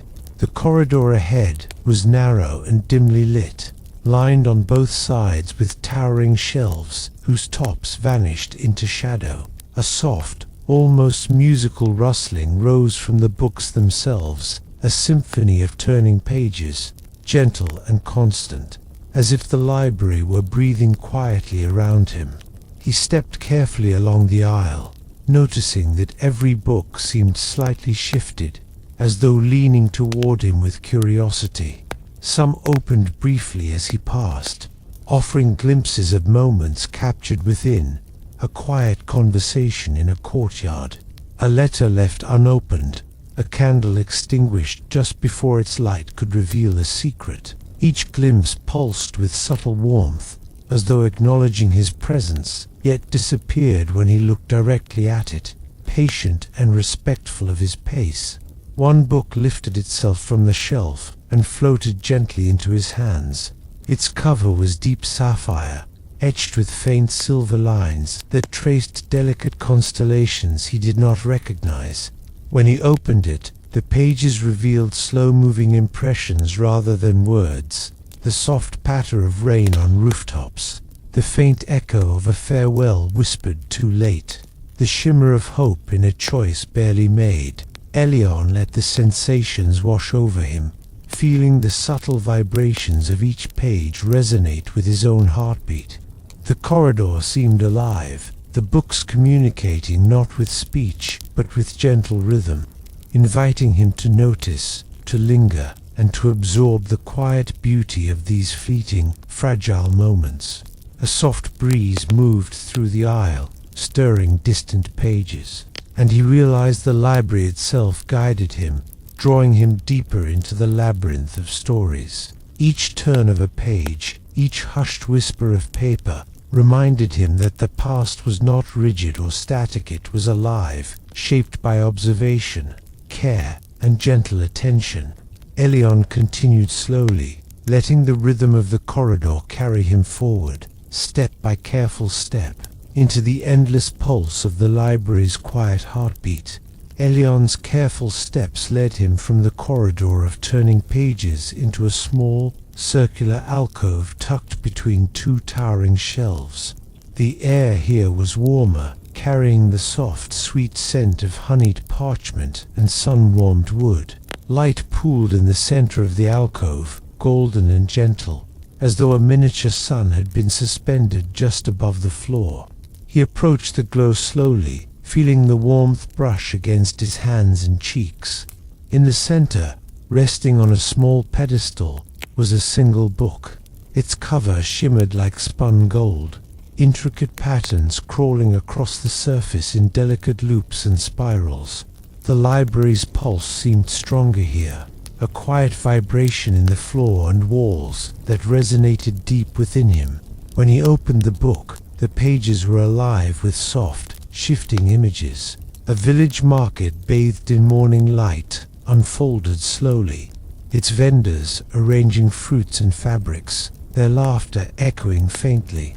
Nearby, a child left a small token for a friend, unnoticed but cherished, while a traveler paused to watch a distant horizon, unsure of the choice before them. Each scene pulsed with warmth, quiet and patient, as though the library were allowing him to witness the gentle unfolding of moments that might otherwise be forgotten. Elion traced the images with his fingers, feeling the hum of memory and attention beneath his touch. The golden light seemed to respond, rising and falling like a gentle tide, reflecting the subtle weight of every choice and every care recorded in the book. The library was teaching him, again, that even the smallest act of observation could honor lives long past, and gently shape what might yet be. He closed the book carefully, letting the golden glow fade into soft warmth. The alcove exhaled gently, the hum of the surrounding shelves settling back into a calm, patient rhythm. Elion stood and breathed slowly, savoring the quiet lesson the light and the book had offered. With deliberate, mindful steps, he continued onward, deeper into the library's heart, carrying the warmth of golden moments with him as he walked among the endless stories waiting patiently to be seen. Elion left the alcove of golden light and entered a spiraling corridor where the shelves curved gracefully upward, twisting toward a vaulted ceiling lost in shadow. The air here was cool, carrying the faint scent of rain on stone, mingled with the subtle musk of aged paper. A hush filled the space, deeper than anywhere he had been, as if the library itself had drawn a curtain of silence over this section. He noticed that the pages of the books along the spiral seemed to flutter softly, though no wind stirred. Each movement was delicate, almost like the sigh of a deep breath, and the rustling created a quiet rhythm that guided him forward.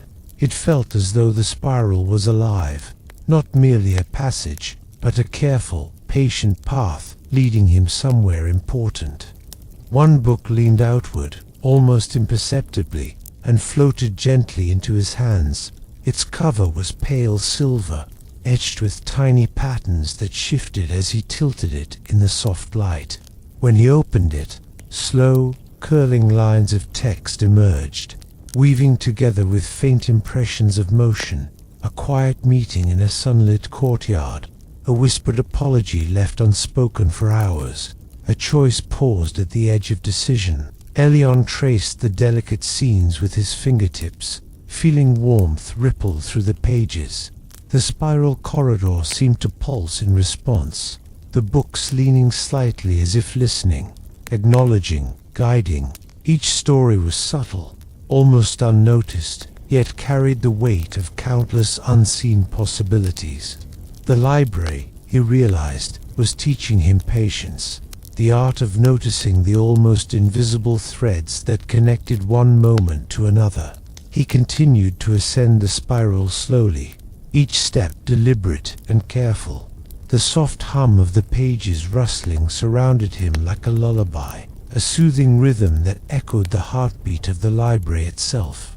As he moved higher, the faint shimmer of distant shelves suggested that more chambers, more books, and more quiet lessons awaited him at the top of the spiral, patient and unhurried, ready to unfold. Elion reached the top of the spiral corridor and stepped into a chamber bathed in a soft, silvery light.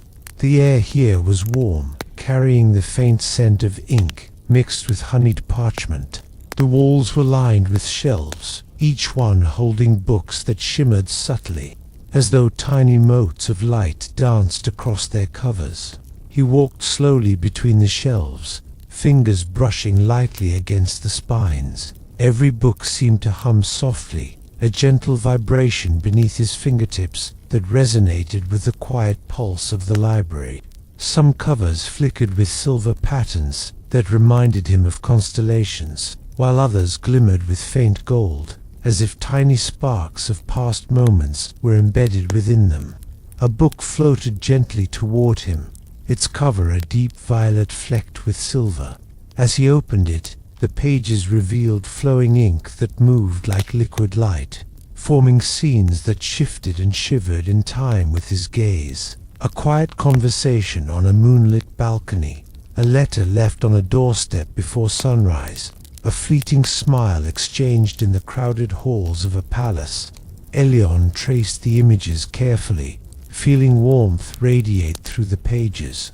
The chamber seemed to respond to his attention, the hum of the books rising and falling like a gentle tide, the light shimmering softly along the shelves. The library was teaching him again, showing that even the smallest acts of observation, the tiniest gestures of care, could ripple outward quietly yet profoundly. He closed the book with care, letting the violet cover rest gently on the shelf. The silvery light of the chamber pulsed once, as if in acknowledgement of his presence, and then settled into a steady glow. Elyon exhaled, feeling the calm depth of the library wash over him. With deliberate steps, he moved toward the next aisle, mindful of the gentle rhythm, the glimmering ink, and the endless stories waiting to be observed and honored, each one patient and alive in its own quiet way. Elyon walked carefully through the chamber of glimmering ink, the soft hum of the shimmering books guiding him like a gentle current. The silvery light reflected off the polished wood of the shelves, bathing the aisle in a calm glow that seemed to pulse in harmony with his own heartbeat. Each step felt deliberate, each breath an offering of attention to the library's quiet rhythm. At the far end of the chamber, he noticed a shelf set slightly apart, its wood darker and smoother than the others. The books on it leaned forward subtly, as if waiting for someone to notice them. Elyon approached slowly, feeling the faint warmth rising from the spines. This shelf had a different energy. It carried the sense of movement, of travel, of journeys quietly unfolding in countless directions. He picked up a book with a cover of deep amber, streaked with veins of silver that shimmered faintly. The pages fluttered as he opened it, revealing slow-moving scenes. A lone traveler pausing at the edge of a forest, a ship setting sail across calm waters at dawn, a secret journey taken under the cover of night. Each image pulsed with quiet possibility, a gentle reminder that paths were not always fixed, and that the library preserved the weight of choice and the shimmer of chance. Elyon let his fingers trace the images, feeling the subtle warmth and vibrations of each journey. The shelf seemed to pulse in response, leaning slightly toward him, as if guiding him to understand the delicate threads connecting these hidden voyages. Every movement, every decision, even those unnoticed by the wider world, mattered and left its gentle imprint on history. He closed the amber book carefully, returning it to the shelf. The shelf exhaled softly, the books settling back into their patient stillness. Elyon continued forward, each step deliberate, carrying with him the quiet understanding that every journey, seen or unseen, begun or paused, held significance, and that attention, patience, and care were the keys to honoring it. Elyon stepped beyond the shelf of hidden journeys and found himself in a small, circular room. The air was cooler here, tinged with the faint scent of old ink and stone, with a whisper of something floral, almost like dried petals pressed into the pages of a long-lost book. At the center of the room stood a tall, oval mirror, its frame carved from pale wood that shimmered faintly in the dim light. Unlike ordinary mirrors, this one did not reflect his own image. Instead, it showed faint, shifting silhouettes, faces half seen, expressions paused in moments of joy, sorrow, hesitation, and courage. Some faces were familiar, though he could not name them. Others seemed entirely unknown. As he moved closer, the images shifted subtly, responding to his gaze with the softest ripple, as if acknowledging his presence. Elion reached out, his fingers brushing the glass. A face lingered longer than the others, a quiet smile, a hand held hesitantly in farewell, a gaze that carried unspoken understanding. The mirror did not speak, but the emotions radiated gently, a soft warmth that filled the room. He understood that it preserved the traces of those whose moments might have been forgotten, honoring lives and choices that had slipped from memory but remained preserved in the library. He moved slowly around the mirror, observing each shifting figure. Some faces shimmered and faded when he looked too directly, while others held steady, teaching him that attention itself could anchor the ephemeral, offering recognition where none had existed before. Finally, he stepped back, allowing the mirror to settle into quiet reflection. The hum of the books and the gentle pulse of the library enveloped him once more, a reminder that even forgotten faces, unnoticed moments, and brief gestures could carry weight if seen and honored. Elion exhaled, the warmth of understanding settling into his chest. He turned slowly toward the next corridor, carrying with him the knowledge that the library preserved not only stories, but the souls within them. Quietly, patiently, and with infinite care, Elion stepped out of the mirror chamber and entered a wide, vaulted room where the air was cooler, carrying the scent of iron, polished wood, and old parchment.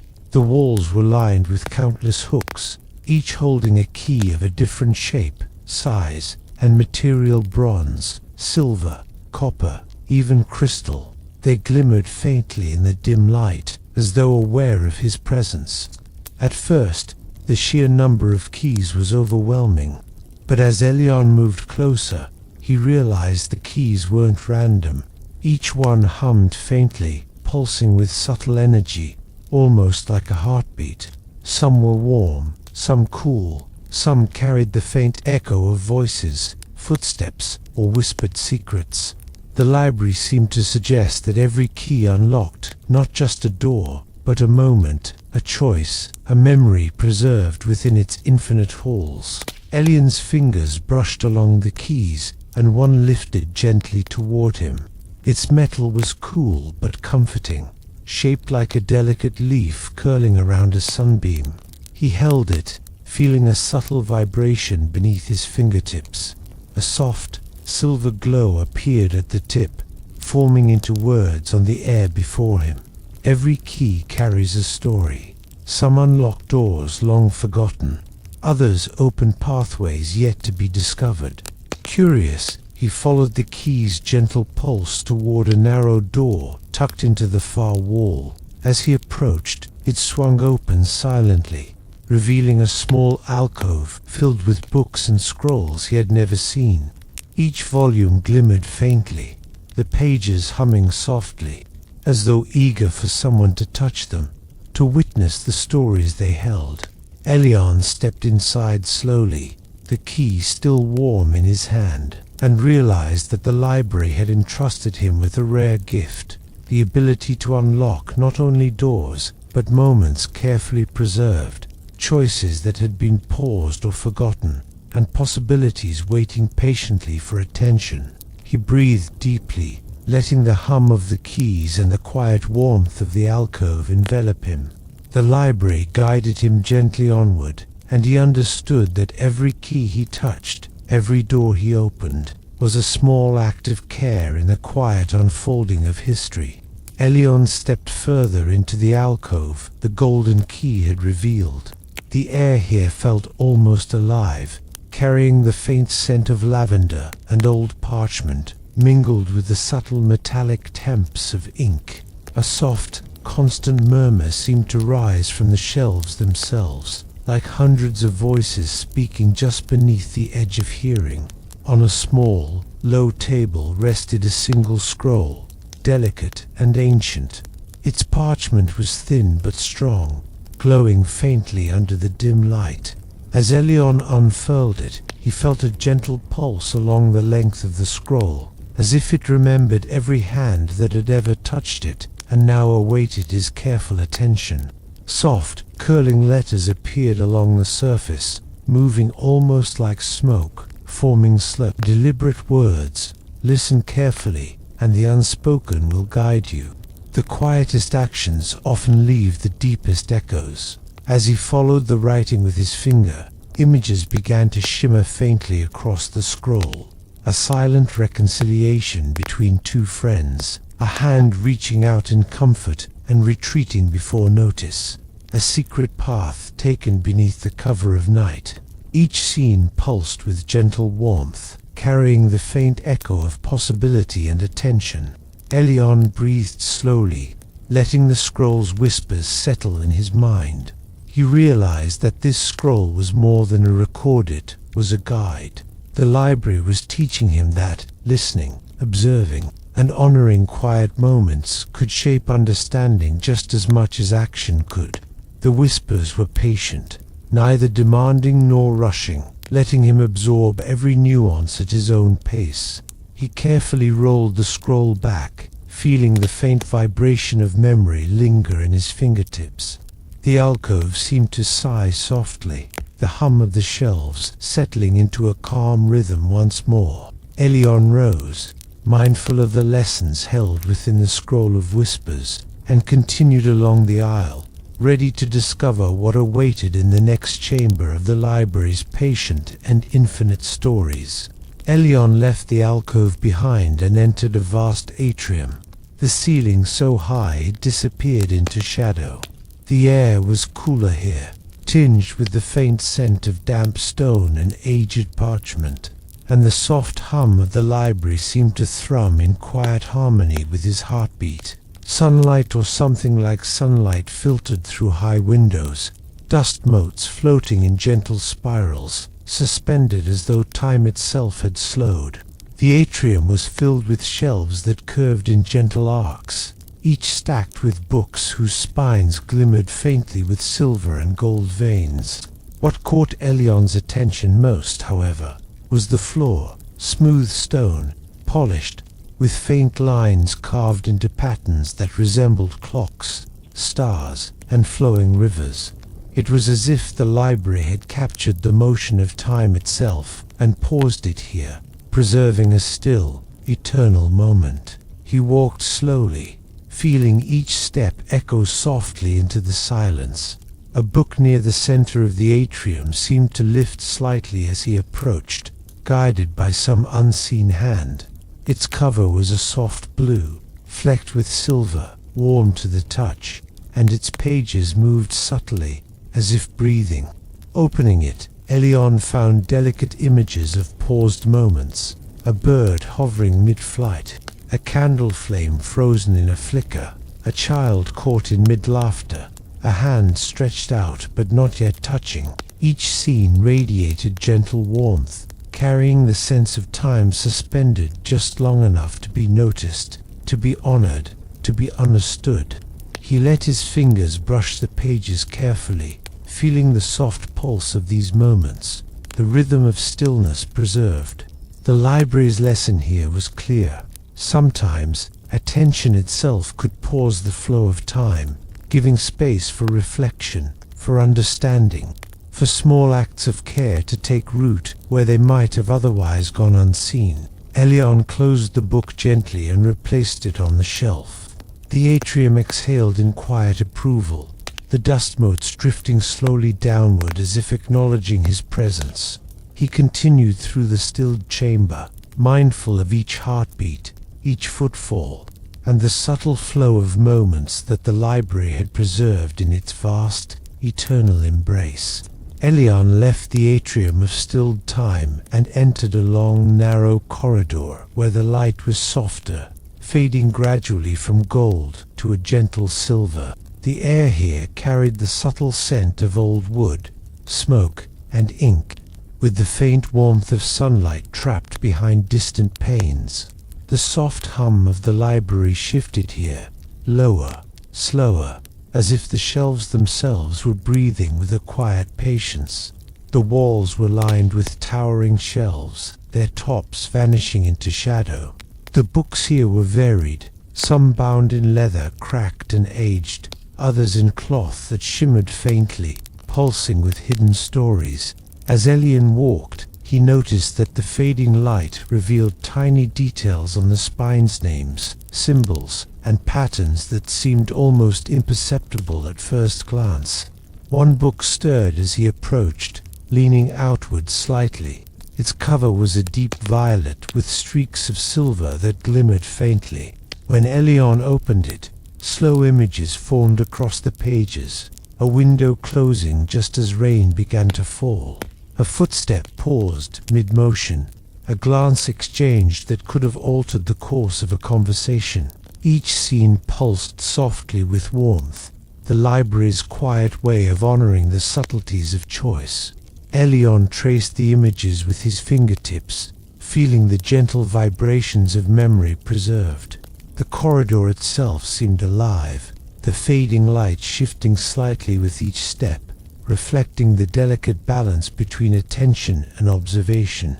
The library was teaching him that even in dim places, even where moments seemed nearly lost, care and awareness could reveal meaning and preserve it. He exhaled slowly, letting the soft rhythm of the corridor fill his senses.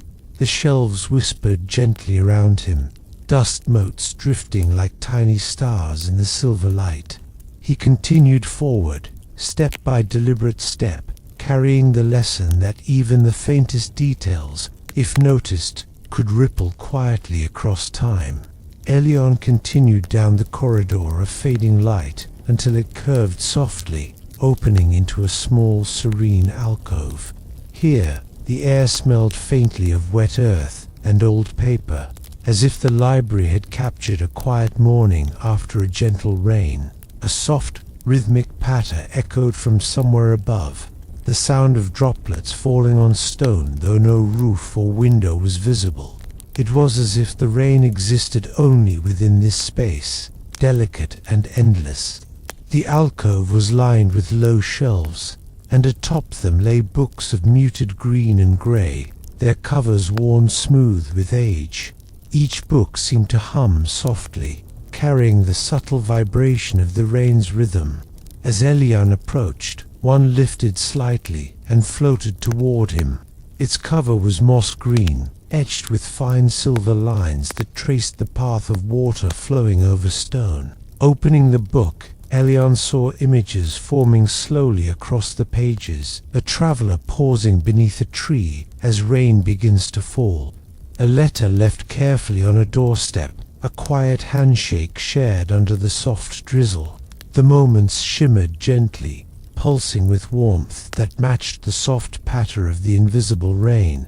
Each scene was peaceful yet alive, a delicate unfolding of choice, patience, and care. Elion ran his fingers along the pages, feeling the vibrations beneath his touch. The alcove itself seemed to exhale with him, the gentle rhythm of the rain echoing the library's quiet heartbeat. Here, in this space, he understood that even the smallest pauses, the acts of waiting, noticing, or allowing time to flow, slowly held significance and left traces across the tapestry of lives. He closed the moss-green book carefully and returned it to its place. The rain's rhythm softened, fading to the subtlest murmur, leaving only the gentle hum of the alcove and the warmth of the library's attention. Elion exhaled, letting the quiet patience of the space settle in his chest, before stepping forward to continue deeper into the infinite heart of the library. Elion left the alcove of gentle rain and stepped into a narrow corridor lined with shelves that glimmered faintly, as though woven from countless threads of silver and gold. The air here was soft, carrying the subtle scent of warm parchment, faint incense, and something like sunlight reflected on water. The corridor hummed quietly, the resonance gentle and slow, matching the rhythm of his heartbeat. The books on these shelves were unlike any he had seen before. Their spines glimmered faintly, and fine lines of light seemed to weave between them, connecting volumes as though invisible threads linked their stories together. Elyon reached out, letting his fingers brush the smooth surfaces. With each touch, a subtle warmth pulsed beneath his skin, as if the threads themselves were alive, recognizing his presence. One book lifted gently, guided by the invisible threads. Its cover was deep amber, flecked with silver like morning dew, and it felt almost weightless in his hands. As he opened it, delicate strands of light shimmered across the pages, forming slow-moving images, a letter carried by wind to its recipient, a hand reaching out across a crowded room, a choice made quietly in a shadowed corridor. Each moment pulsed with faint warmth, showing how lives, actions, and choices were connected through invisible threads, delicate but unbreakable. Elyon traced the shimmering images with his fingertips, feeling the subtle vibrations beneath them. The corridor seemed to respond, the soft glow of the threads shifting as he moved, guiding him gently forward. The library was teaching him, again, that nothing existed in isolation. Every choice, every act of care, every pause rippled outward, linking the past, present, and future in a tapestry of infinite subtlety. He closed the amber book carefully, letting it settle back on the shelf. The threads of light dimmed slightly, yet the gentle shimmer persisted, as if acknowledging his presence and understanding.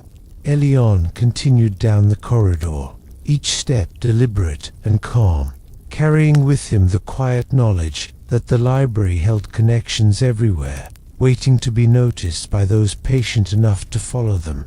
Elyon stepped out of the corridor of shimmering threads and entered a chamber where the air felt cooler, carrying the faint scent of damp stone, old ink, and distant smoke. The walls were lined with tall shelves, but shadows clung to every corner, curling and stretching in slow, graceful movements as though alive.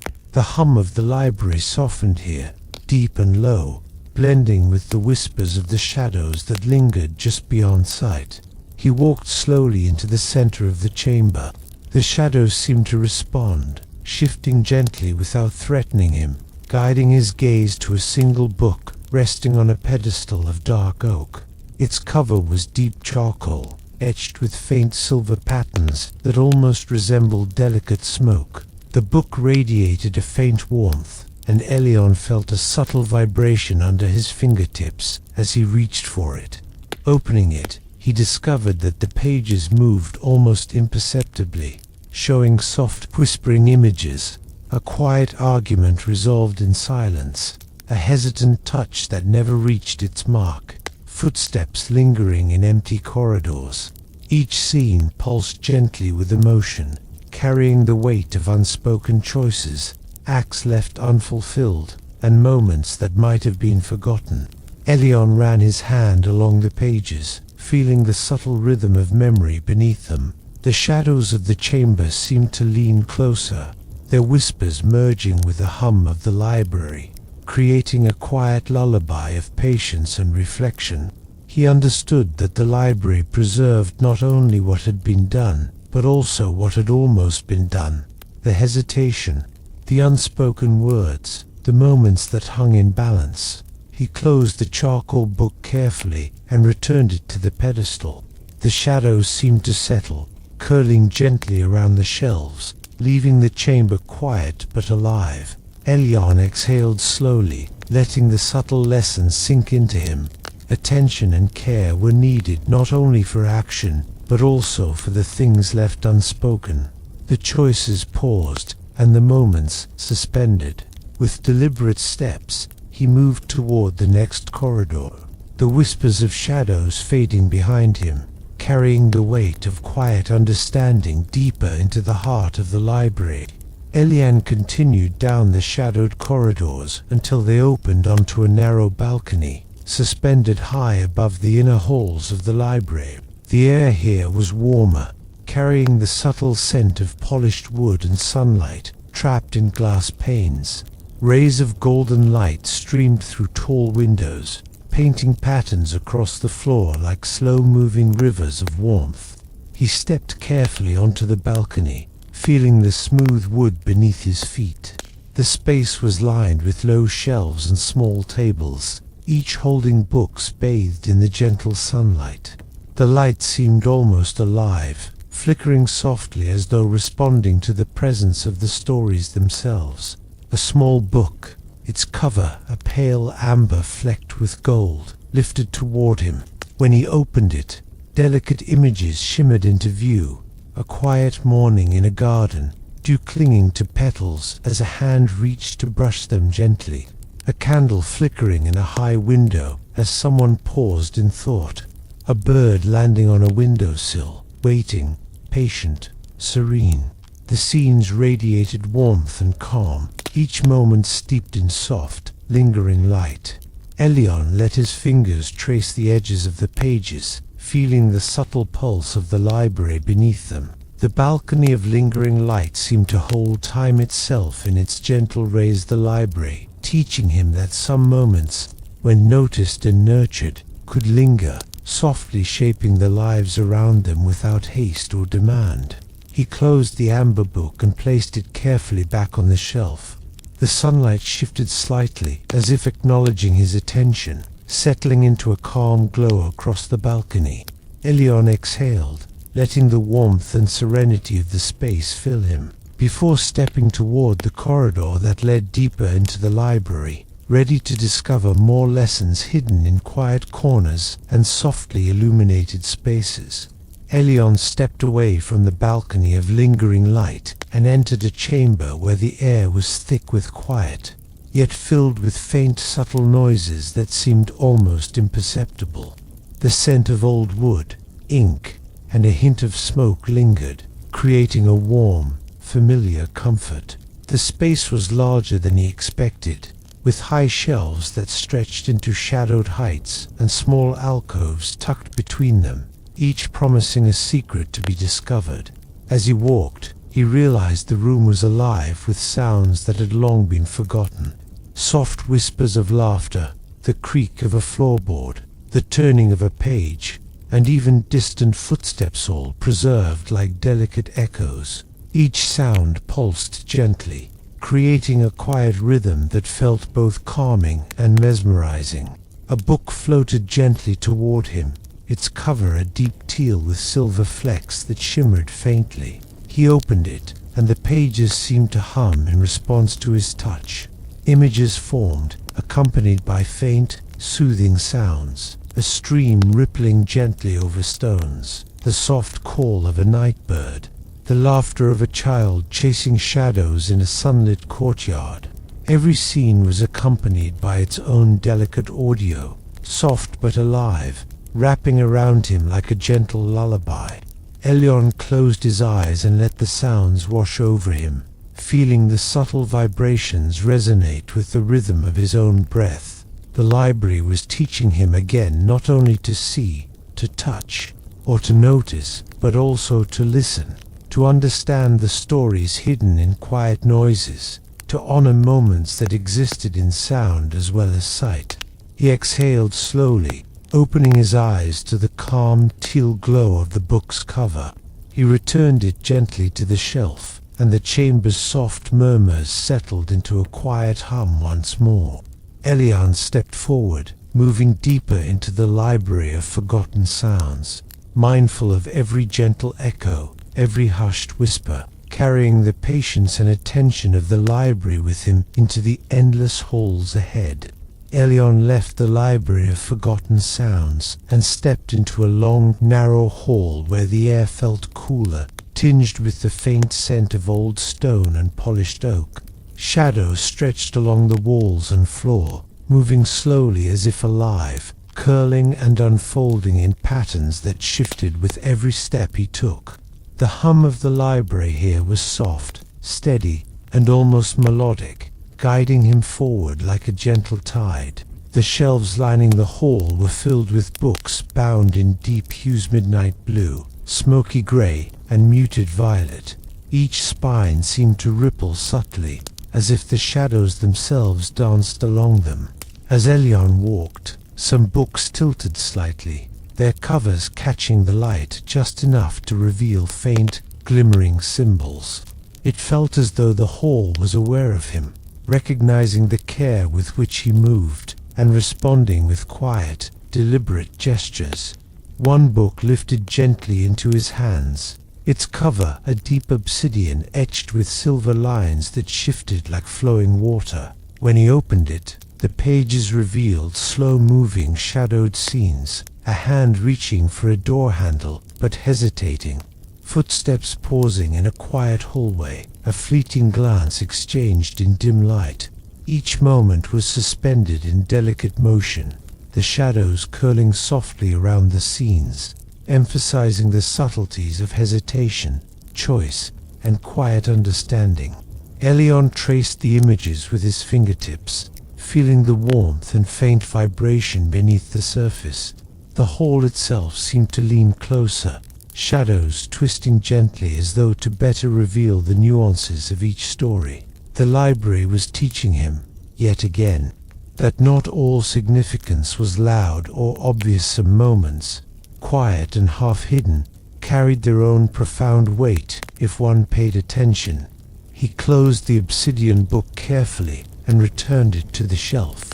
The shadows settled back into their slow, graceful movements, leaving the hall calm and patient.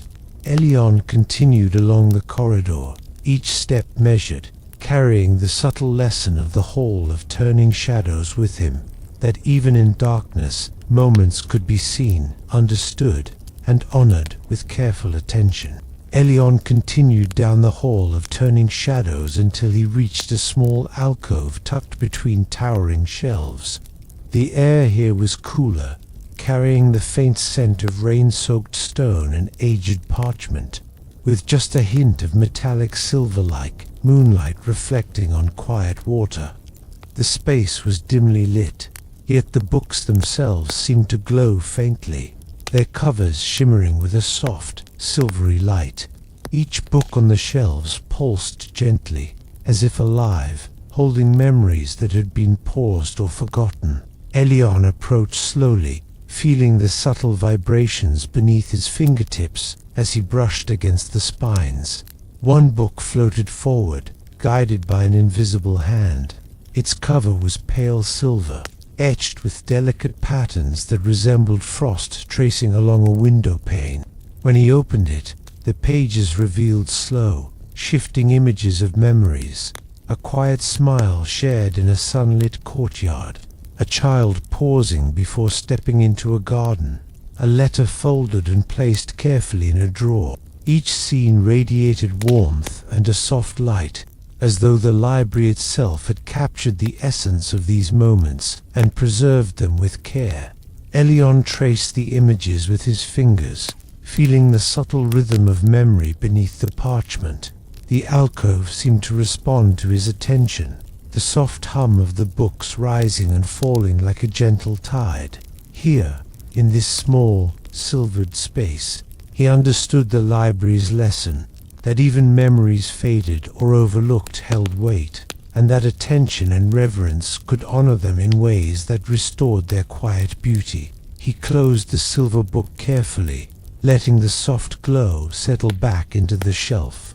The alcove exhaled gently, the warmth lingering in the air, leaving Elyon with a sense of calm and understanding. With deliberate steps, he moved onward, carrying the quiet light of preserved memories deeper into the vast, patient heart of the library. Elyon walked beyond the alcove of silvered memories and found himself in a chamber suffused with a soft, amber light, warm and calm. The air carried the subtle scent of ink, paper, and a faint trace of lavender. The shelves here were lower, stacked with countless letters tied with ribbons, some red, some blue, some gold. They were all neatly arranged, but none were addressed. Their envelopes remained unsealed, their contents never sent. A gentle hum filled the space, almost like whispered anticipation.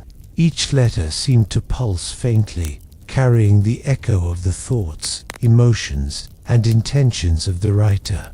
Elion lifted one carefully, a cream-colored envelope tied with a thin silver ribbon. As he untied it, delicate words shimmered along the page, slowly forming the message that had never reached its intended recipient. The letter revealed a story, a child leaving a note for a friend they could not speak to, a handwritten apology never delivered, a farewell whispered into emptiness. Each word carried a weight of unexpressed care, hesitation, or hope, and as Elion read, he felt the warmth of the emotions ripple gently into the room. He traced the words with his fingers, noticing the subtle hum beneath the parchment, the pulse of emotion preserved in ink and intention. The chamber seemed to exhale softly, the amber light deepening, as if acknowledging the attention he paid. The library was teaching him again. Even letters unsent, words unspoken, and intentions unshared could hold power, resonance, and beauty when honored by careful observation. Elion folded the letter back gently, tying the ribbon with care, and returned it to the shelf. He breathed in the calm warmth of the chamber, letting the echoes of unspoken words settle around him. Each step forward, he realized, was guided by quiet understanding, patience, and reverence for even the most subtle threads of human intention preserved in this infinite library. Elion left the chamber of unwritten letters and entered a long, narrow corridor where the air felt cool and still, carrying a faint scent of waxed wood and parchment. The walls were lined with bookshelves, but what drew his attention most were the subtle, silvery reflections that shimmered along the polished floor. They were not mirrors, yet each step he took caused faint, moving images to ripple across the surface. Scenes of long-forgotten moments, small gestures, and quiet choices that had once gone unnoticed. As he walked, the reflections shifted and changed, responding gently to his presence. A fleeting image of a hand placing a flower on a windowsill appeared, followed by a faint glimmer of someone pausing at a doorway before turning away. Each ripple held a soft warmth, the echo of attention and care preserved in the library's depths. One book lifted itself slowly from the shelf, hovering at chest height. Its cover was a muted silver blue, etched with intricate, swirling patterns that seemed to flow like water. When Elion opened it, delicate images appeared on the pages, mirroring the faint reflections on the floor.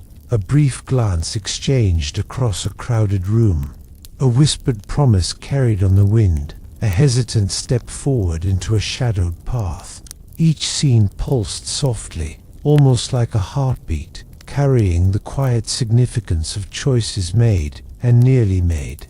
Elion traced the images with his fingers, feeling the warmth and subtle vibration beneath the pages. The corridor seemed to lean closer, the reflections rippling gently, as if encouraging him to notice every detail. He understood that the library was teaching him once more.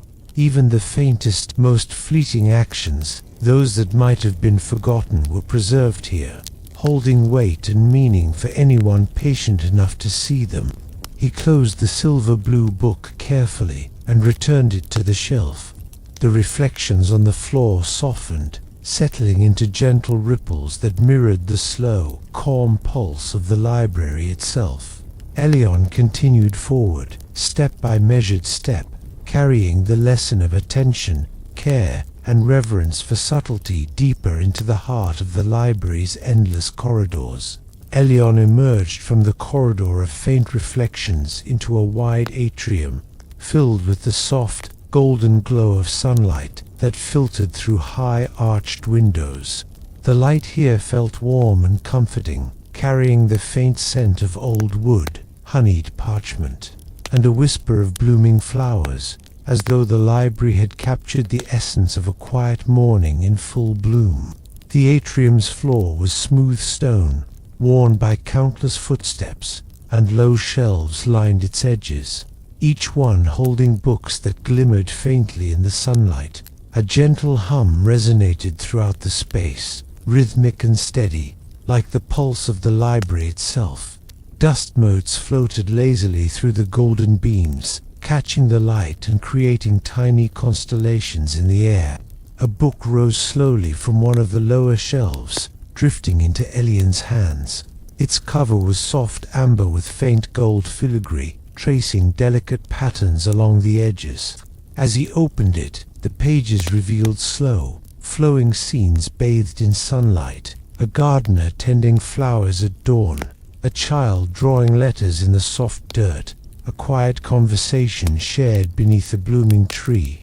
Each moment radiated calm warmth, gentle and alive, capturing the small, often unnoticed joys that formed the fabric of life. Elion traced the images carefully, feeling the subtle vibrations beneath the pages. The sunlight seemed to respond, shifting slightly as if acknowledging his attention.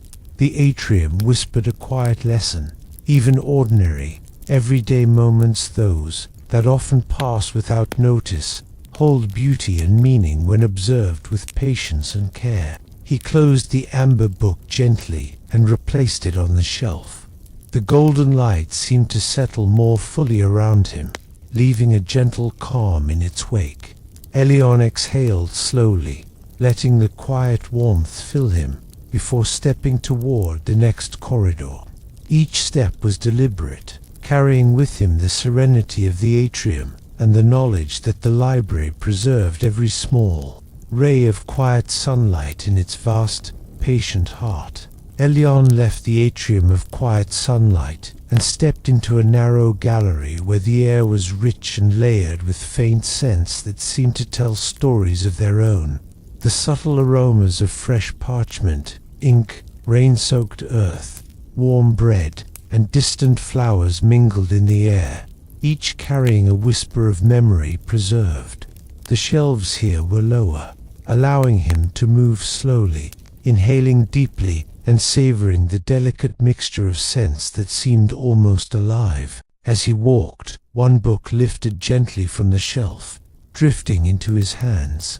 Its cover was soft brown leather, etched with thin lines resembling vines curling upward. When he opened it, the pages revealed slow, detailed scenes accompanied by delicate scents: a baker kneading dough at sunrise, the faint tank of salt from a harbor as a ship set sail, a child pressing flowers into a diary, each fragrance captured and preserved in the library's careful attention. Elion let his fingers glide over the pages, feeling the subtle warmth and vibration beneath his touch. The scents wrapped around him, coaxing memories and imagination alike into focus. He realized the library was teaching him another lesson, that memory is not only seen and heard, but also smelled, felt, and sensed in ways that linger quietly, shaping understanding and empathy over time. He carefully closed the leather-bound book and returned it to the shelf. The gallery exhaled gently, the layered aromas fading into a soft, comforting hum. Elion continued slowly down the corridor, mindful of the invisible threads linking scent, memory, and story, carrying the gentle lesson that every sense could reveal depth in the quiet preservation of the library. Elion stepped out of the gallery of lingering smells and entered a quiet chamber bathed in the soft glow of countless candles. The air was warm, carrying the gentle scent of wax, honey, and faint herbs. The shelves were lined with books of deep amber, crimson, and gold, their spines reflecting the candlelight in gentle flickers. Shadows danced across the walls, slow and deliberate, as if keeping rhythm with the heartbeat of the library itself. He walked slowly between the shelves, feeling the warmth from the candles brush against his cheeks and hands. Each flame seemed almost alive, responding to his movement, bowing gently, flickering softly, creating a soothing, hypnotic rhythm. A single book floated toward him, its cover dark gold, etched with tiny spirals that shimmered faintly in the candlelight. Opening it, Elian saw slow, tender scenes illuminated by soft light, a hand leaving a candle burning beside a bedside table, a whispered promise exchanged in the glow of twilight, a child tracing letters by firelight. Each scene pulsed with warmth, carrying the subtle hum of quiet care and attention, moments preserved in both light and shadow. Elian let his fingers follow the pages, feeling the gentle vibration of memory beneath them. The candles flickered more brightly, as if acknowledging the care with which he observed each story. The chamber seemed to hum a quiet lullaby, the library teaching him that even the smallest sources of light, moments of attention, care, or guidance could illuminate and preserve the lives and choices of others. He closed the dark gold book carefully and returned it to the shelf. The flickering candlelight softened into a calm glow, leaving the chamber tranquil yet alive. Elian exhaled slowly, letting the warmth and quiet rhythm of the space settle within him before moving forward, deeper into the library. Guided by patience, attention, and gentle understanding, Elian stepped quietly from the chamber of whispering candles into a small, serene alcove, where the air was cool and gentle, carrying the faint scent of aged paper, polished wood, and a whisper of lavender. The space was intimate, with low shelves and scattered cushions, as though designed for quiet reflection. Soft echoes filled the room, faint, lingering sounds of pages turning, distant footsteps, and whispers from stories long past, but all moved slowly, almost suspended, soothing and calm. A single book floated gently into his hands, its cover a pale gray, etched with tiny silver waves that shimmered faintly as he held it. Opening it, Elian saw slow-moving images accompanied by faint, almost imperceptible sounds. A door creaking open in an empty hallway, the soft laughter of a child forgotten by time, a whisper carried across a quiet courtyard. Each scene pulsed with gentle warmth, the echoes lingering longer than they naturally would, like memories given extra time to be noticed. Elian traced the images and listened carefully to the echoes, feeling the vibrations of attention beneath his fingertips. The alcove seemed to sigh softly, the gentle hum of the library wrapping around him like a protective cloak. Here, he understood, the library was teaching him the delicate art of presence, that noticing, pausing, and simply being attentive could preserve the quiet significance of every action, every whisper, and every moment. He closed the grey book carefully and returned it to the shelf. The soft echoes faded into the hum of the library, leaving the alcove calm yet alive. Elian exhaled slowly, savoring the serenity, and continued onward, step by deliberate step, carrying the lessons of patience, reverence, and gentle attention deeper into the infinite heart of the library. Elian stepped out of the alcove of soft echoes and entered a circular chamber filled with floating lanterns that glimmered softly in shades of amber, rose, and silver. The air was warm and carried the subtle scent of wax, incense, and old parchment, mingled with a faint trace of evening air. Each lantern hovered gently, drifting slowly in patterns that seemed deliberate yet effortless, casting moving pools of light across the shelves and floor. The shelves themselves curved around the chamber, stacked with books bound in deep colors, their spines reflecting the soft glow of the lanterns. A gentle hum filled the space, rhythmic and soothing, like the heartbeat of the chamber itself. As Elian walked, one book lifted gently, guided by an invisible hand, and floated toward him. Its cover was deep crimson, flecked with gold, warm beneath his fingertips. Opening it, he saw scenes illuminated by soft, drifting light, a child reading by lantern glow, a quiet conversation under a porch at dusk, a letter being tied with a ribbon and placed carefully on a shelf. Each scene pulsed with gentle warmth, moving slowly as if the light itself carried the memory.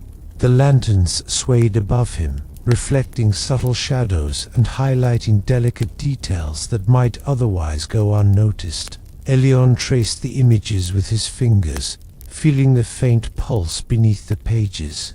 The chamber seemed to hum in response, the lanterns drifting closer as if guiding him to notice each quiet gesture and small act of care preserved in the books. Here, he understood that the library was teaching him once more.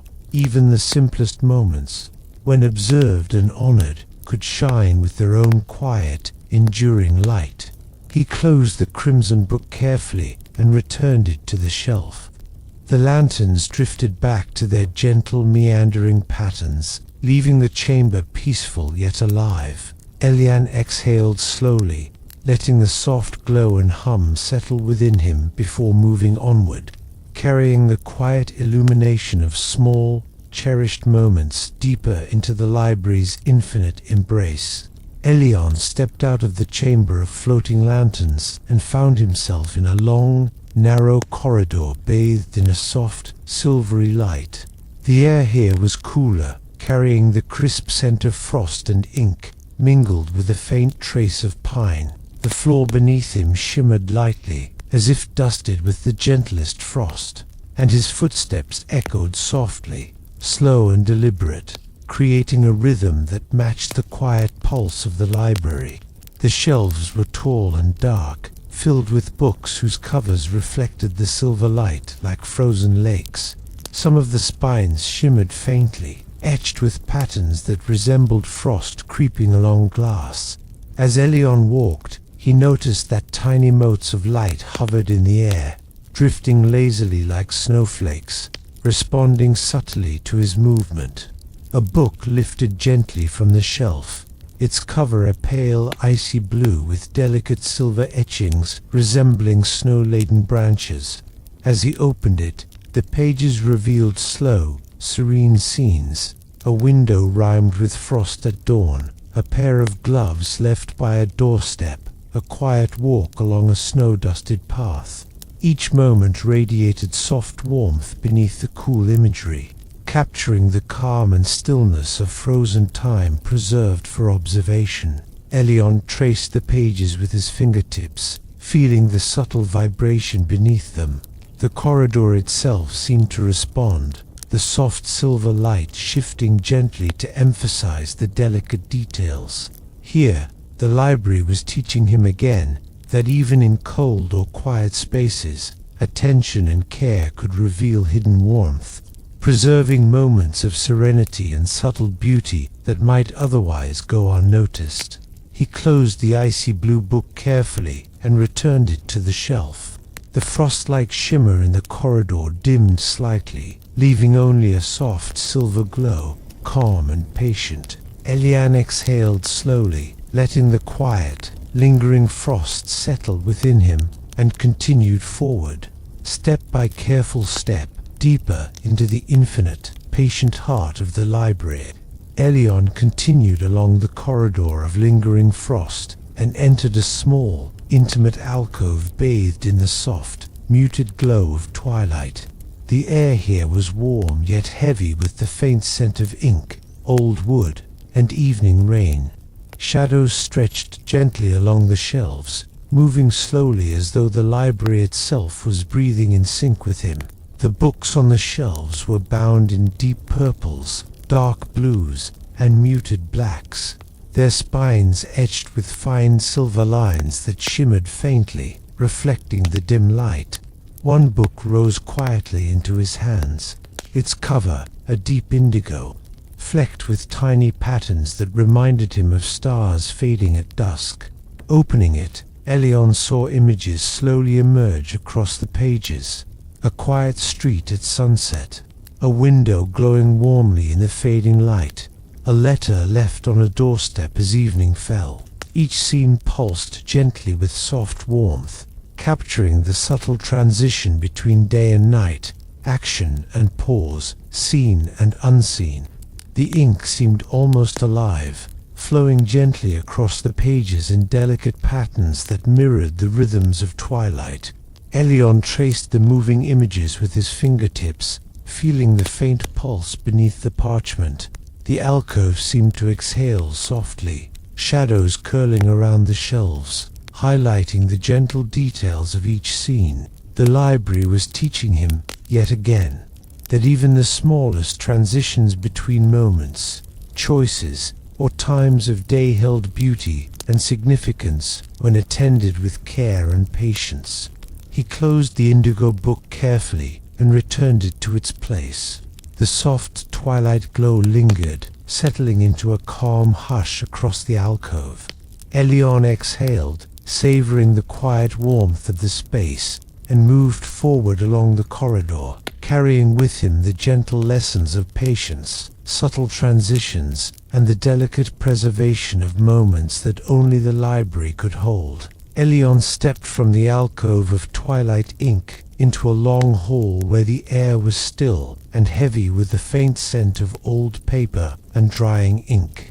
The shelves here were tall and close together, creating a soft tunnel lined with books whose spines shimmered faintly, as if the ink itself had not fully settled. Some books flickered in the dim light, their edges fading, almost whispering secrets just out of reach.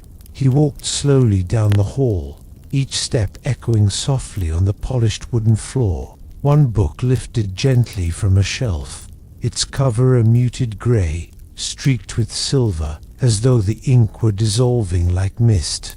When Elion opened it, the pages revealed scenes that seemed to hover between existence and memory. A letter halfway written, footsteps pausing in a corridor, a glance exchanged across a library table before being forgotten. Each moment pulsed softly, carrying the faint warmth of significance even as it appeared to fade.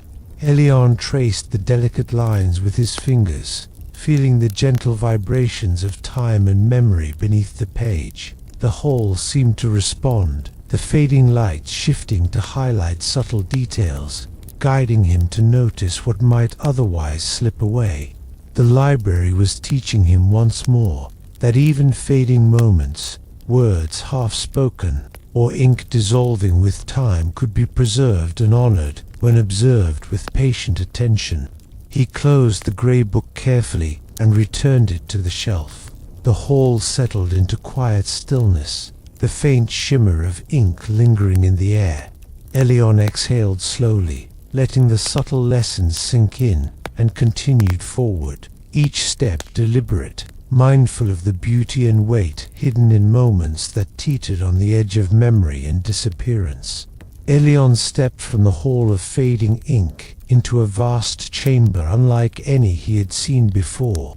The ceiling soared high above him, lost in shadow, and shelves stretched endlessly in every direction, stacked with books that glimmered faintly as though holding their own inner light.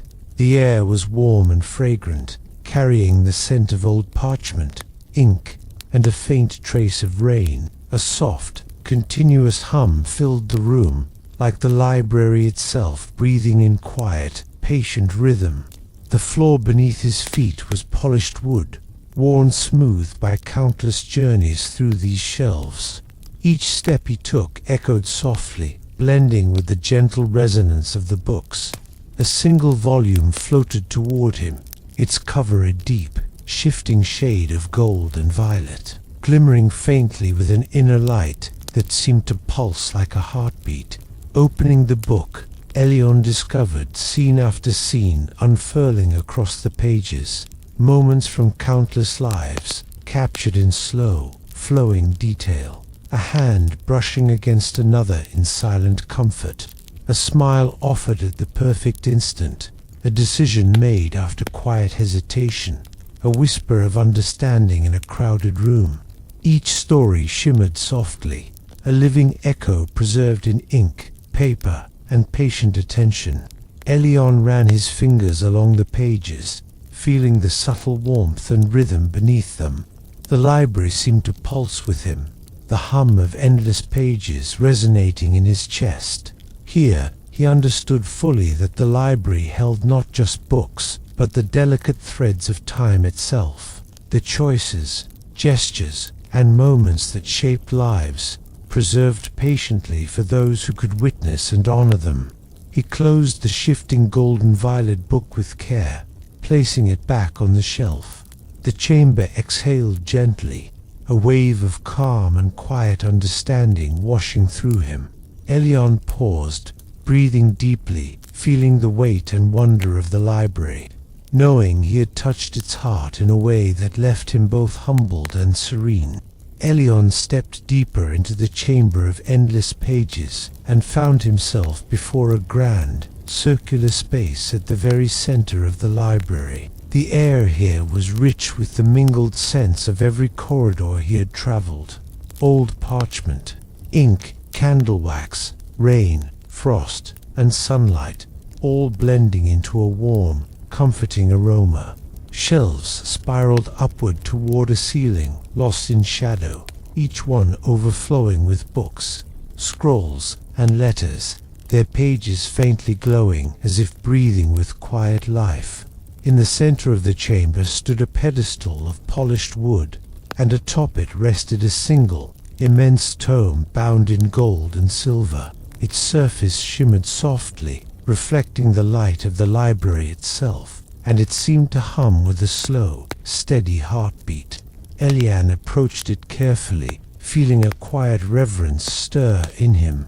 He opened the book, and the pages unfurled like a river of light, each one revealing scenes he had seen before, along with countless new stories he had yet to witness, moments of courage, compassion, hesitation, and quiet care that wove together the vast tapestry of the past. He traced the pages with gentle fingers, feeling the pulse beneath the parchment. The library seemed to lean closer, the very air vibrating with the collective memory of countless lives and choices preserved within these walls. Elion understood then the deepest truth of this place, that every action, every whisper, every fleeting gesture was precious, preserved not to judge but to honor, not to alter but to illuminate the threads of connection that bound all lives together. With a slow, calm exhale, he closed the golden tome, feeling a profound peace settle in his chest. The chamber shimmered softly, the light of the library bathing him in gentle warmth, a reminder that the stories, choices, and moments he had witnessed would endure, quietly shaping understanding and hope for anyone who came after. Elion stepped back, letting the calm hum of the library envelop him. Every corridor, alcove, and chamber he had traveled now felt like part of a single living heartbeat, a royal library, holding the endless beauty of past, present, and possibility. And so, dear listener, we leave Elion at the heart of the Royal Library, surrounded by stories that change the past and illuminate every quiet moment. Let your own breath slow and deepen, carrying the calm warmth of these preserved memories into your rest.